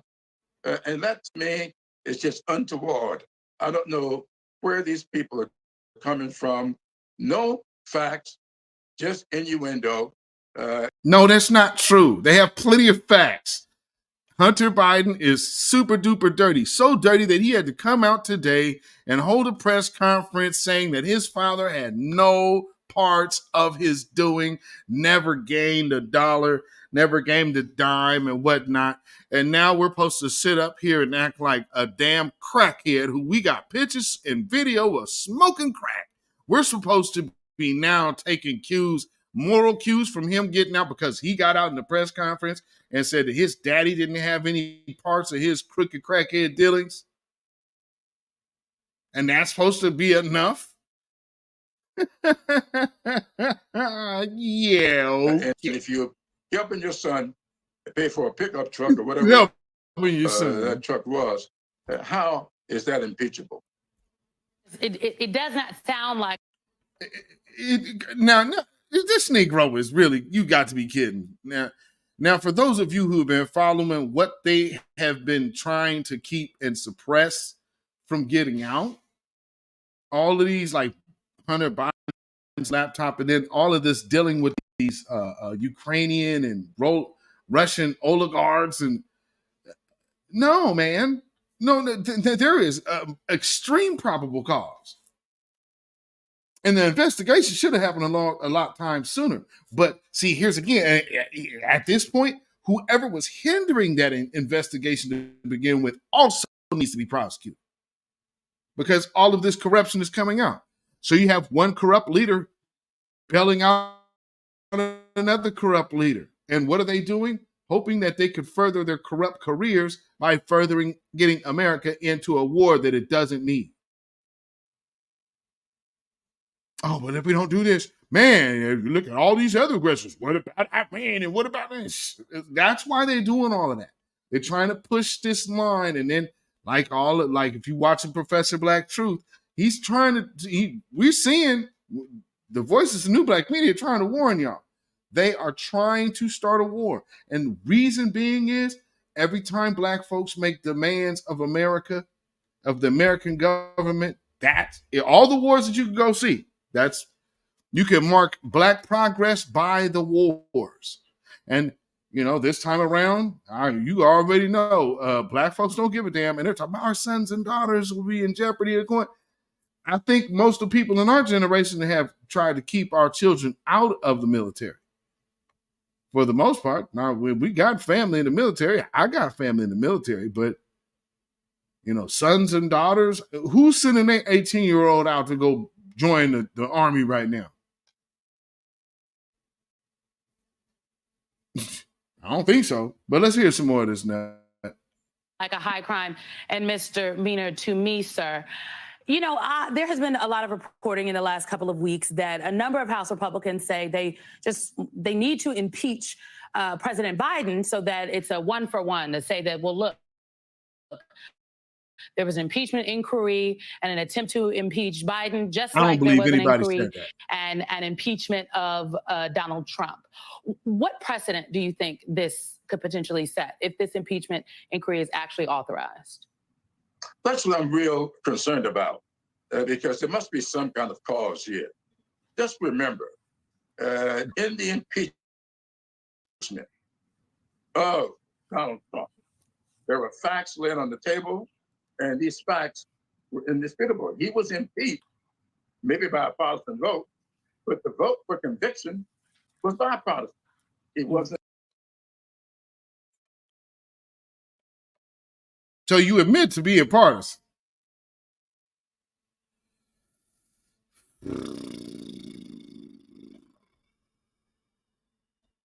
Boy, this old double speaking Got to watch Negro these old niggas.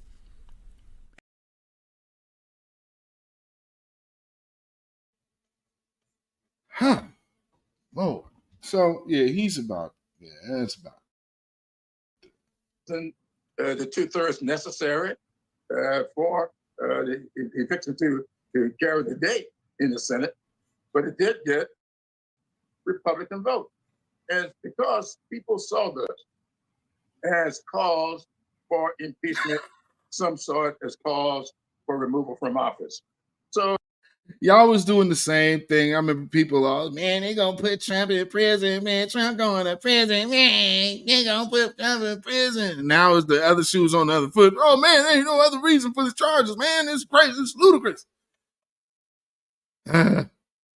It's all hypocrisy, and it's all part of the same problem: anti-blackness.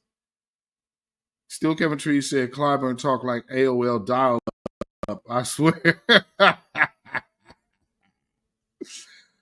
Oh man! Now here's one last thing I really want to get to play y'all, because I wanted to just show you the losing strategies. And there's going to be more to come, but let me play a little bit of this absolute stellar losing strategy from your senior whip.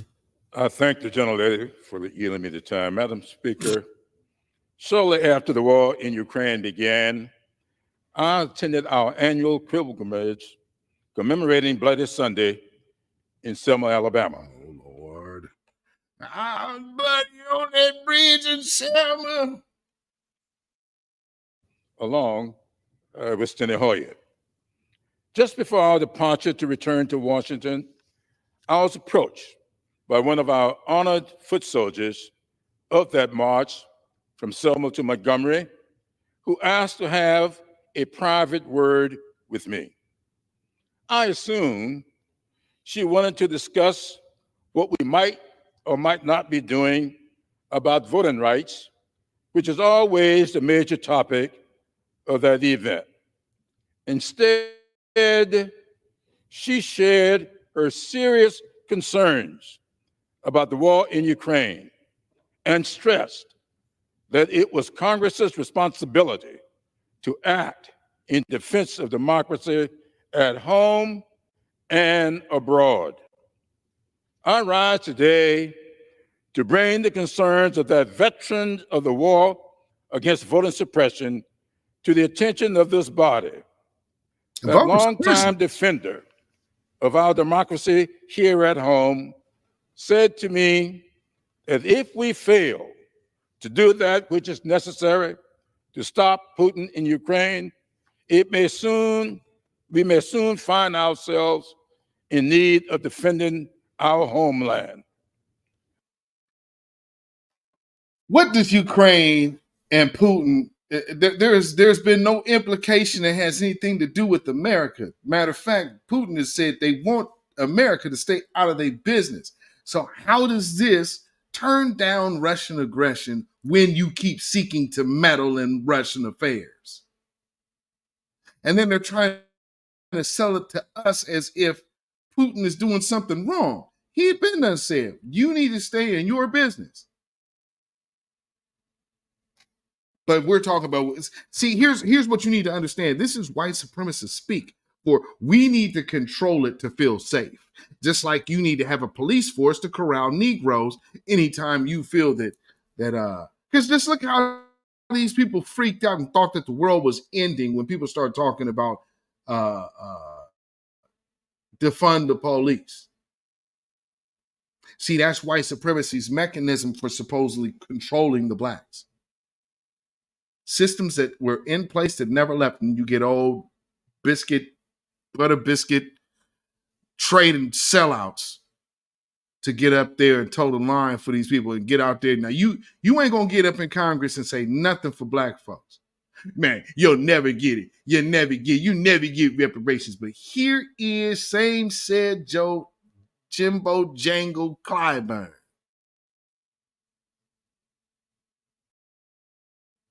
Telling the American taxpayers why your money should go to Vladimir Zelensky after giving him almost over $100 billion at this point and counting.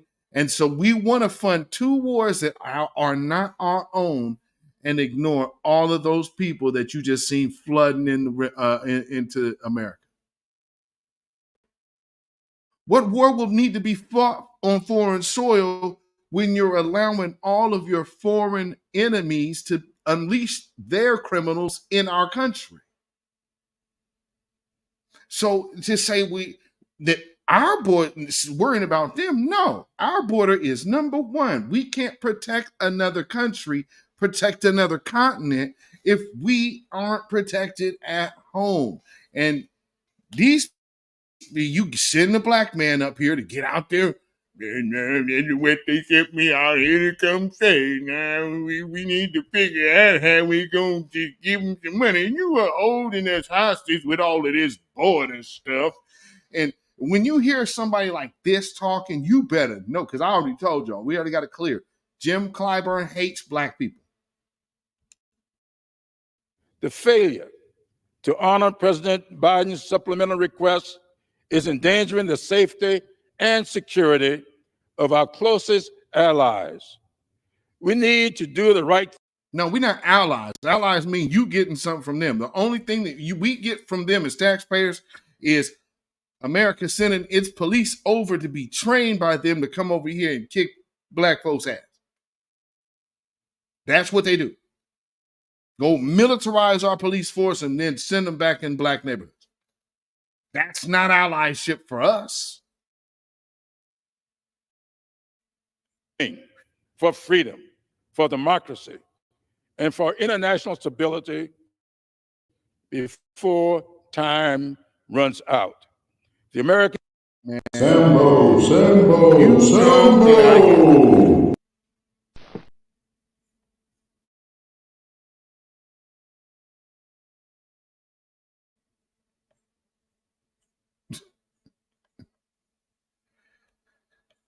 Oh, Lord. Jimbo Jango. Don't make no damn sense to be that damn coonish. No damn sense. So, let me see. There is one last clip I want to play before we go. Do I have that in here? Let me see. Yes, I did. So let me load that up. Put that in here. And we're about out of here. So I'm gonna leave you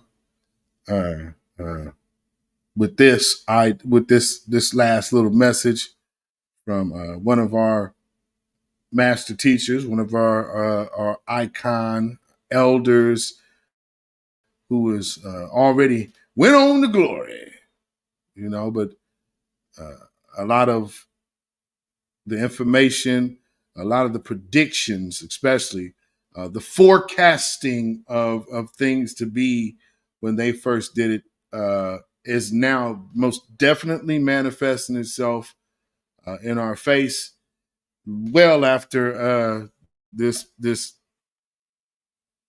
superb individual has left the planet. But the truth is still here. Behaviors, 10 behaviors that will really begin to transform black people. We call them behaviors in counter-racism. I call them, in addition to counter-racism, exercises in black mental health and black self-respect. See, the system is attacking us 24/7. Everything that they say is a disparity. Diabetes, hypertension, kidney disease, all of this is related to 24/7 stress. So if we begin to learn these behaviors, and people can practice them as individuals. Stop name calling one another. See, call people by the name they wish to be called. Stop name calling one another. Stop cursing one another. Stop gossiping about one another. Stop squabbling with one another. Stop snitching on one another for reasons of personal gain. Stop being discourteous to one another. Stop being disrespectful to one another. Stop stealing from one another. Stop robbing one another. Stop fighting one another. Stop killing one another. And I add to that list, stop using and selling drugs to one another. Stop making black children think that as children, they can be adequate mothers and fathers under the conditions of the white supremacy war. Stop throwing down trash where black people live, work, and play. Stop believing in welfare, believe in prosperity. Stop pretending that racism, white supremacy does not exist. Stop allowing white supremacy to divide black, brown, red, and yellow people. Thank you all, and I hope that will be helpful.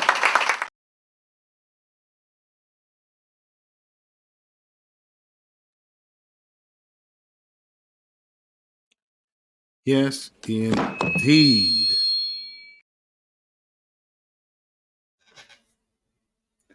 Babylon is falling. Babylon is falling. Let it fall and let us rise. Can you dig it? Ooh-wee. So I hope y'all enjoyed this evening's broadcast. We have covered a few things, and had to get some updates on some some new developments. You know, then we also seen all of the Shills and the Bootlicks and Jimbo, Django, Clyburn, who ain't nothing but Buck dancing, shuffling, scratching, bootlicking, bamboozling, Uncle Tom Negro.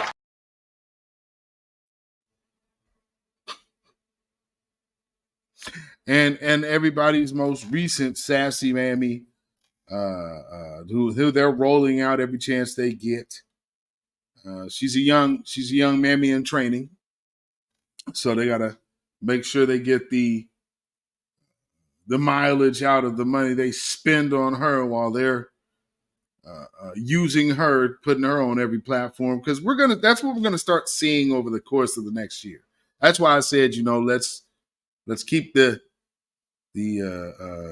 public beefing thing down, or even if not all the way behind us, because we do have a serious agenda at hand.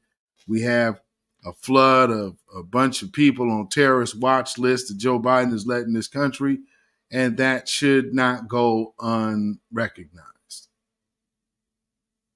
That's a problem. That doesn't mean to say that we support the Republicans. We support our own interests. And the interests of the Democrats right now is at direct odds with the black voters that's here.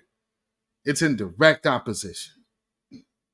So for people to start trying to pick apart the old Trump Platinum Plan, here's one thing that has over anything Joe Biden is doing. It literally has black agenda. Is it what we are demanding? No. But is it more than what the Democrats have ever uttered? 1,000%. I don't need to HBCUs.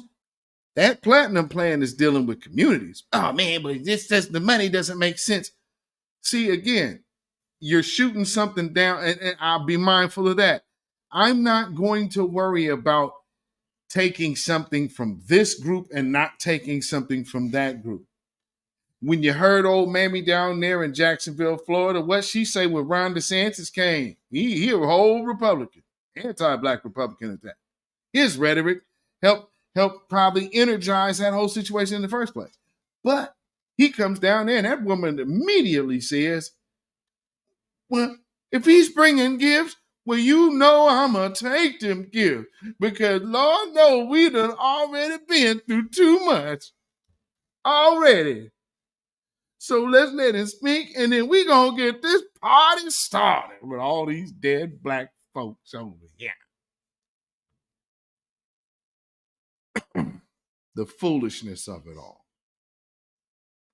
And I'm certain that there's somebody out there that would say, well, you Republicans must be paying you fine. You ain't going to talk past the black agenda this time about no Trump, about no Republican, about no nothing.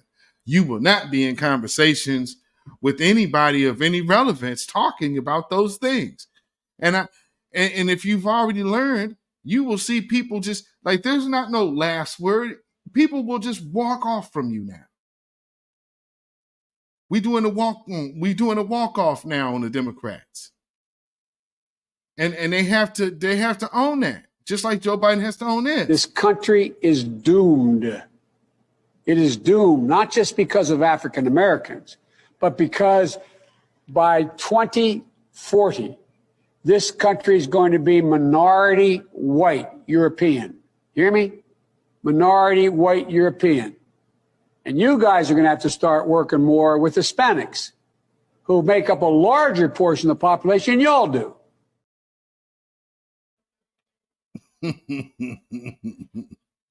So, with all of that being said, there might be somebody out there that says, well, forget all about that. You guys was crazy, and you must want to vote for Trump because you just really want to see Trump off.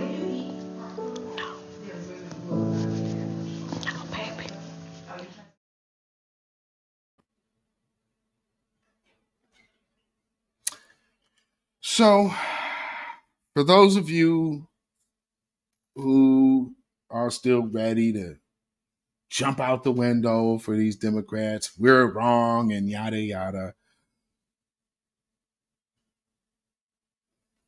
And for those of you out there who also believe that some of these people out here who make it their business to always go after other Black folk and then call it and hide it under the guise of pro-Blackness. Well, for you bootlicking shills and for you undercover agents of dissent, knowing or unknowing, I gotta say, I speak for myself, beatzillapdx official. Here at the beatzillapdx official show. Pretty sure I speak for you in the chat from by the comments. I think I could be safe to say that. Definitely for the grassroots and for the voices of New Black media. And you know, these voices of this Black media, the new voices of Black media, you are getting the truth uncut. But there are some who still hate it. And that's why we proudly dedicate this song to you. Get up off of that cocaine and get up off of that crack. Get yourself together and get your mind back. You can follow me on Instagram, Facebook, and Twitter. You can email me at ourrealtruth@gmail.com. And if you feel so inclined to put some money in the bucket, you definitely could do so by way of CashApp. That is $beatzillapdx.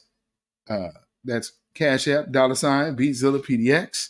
Also, we have PayPal, which is Zilla Muzak. That is ZILLAMUZAK at PayPal. And thanks to all of you for the super chats and also the Cash Apps. I appreciate every last one of you. Peace, power, blessings, and protection be up on all of y'all. And with that being said, we are just about out of here. And for all of you tethers, even you ones that's like to say, well, there's always just one race. Yeah, that sounds all good until the checks start rolling in. But hashtag hands off. You have no rights here. We're not under the empire. So until next time, family, thank you for tuning in this evening. For those of you who are watching the replay, please leave a comment and let me know what you think. And until next time, family, stay Black, stay vigilant, stay alive. Black first, Black first, Black first. Shalom, y'all. When you know who Satan is, yes, sir, you don't have to kill him. No. The stone of truth. Yeah. See, that's what you throw. Yes, right. Allah says, had we wished to take a pastime from before, surely we would have done it. Nay, we cast truth at falsehood till we knock out its brains. Every one of you that knows the truth, stand up and tell it from the mountaintop. Black people can't take it no more. So wherever you are on the job, in the factory, I don't care where you are. If you know the truth, stand up on the truth and tell Satan, who the hell are you to try and pick my friends? Farrakhan is God's man, and you are from the enemy of God. So to hell with you. Stand up on it like a man.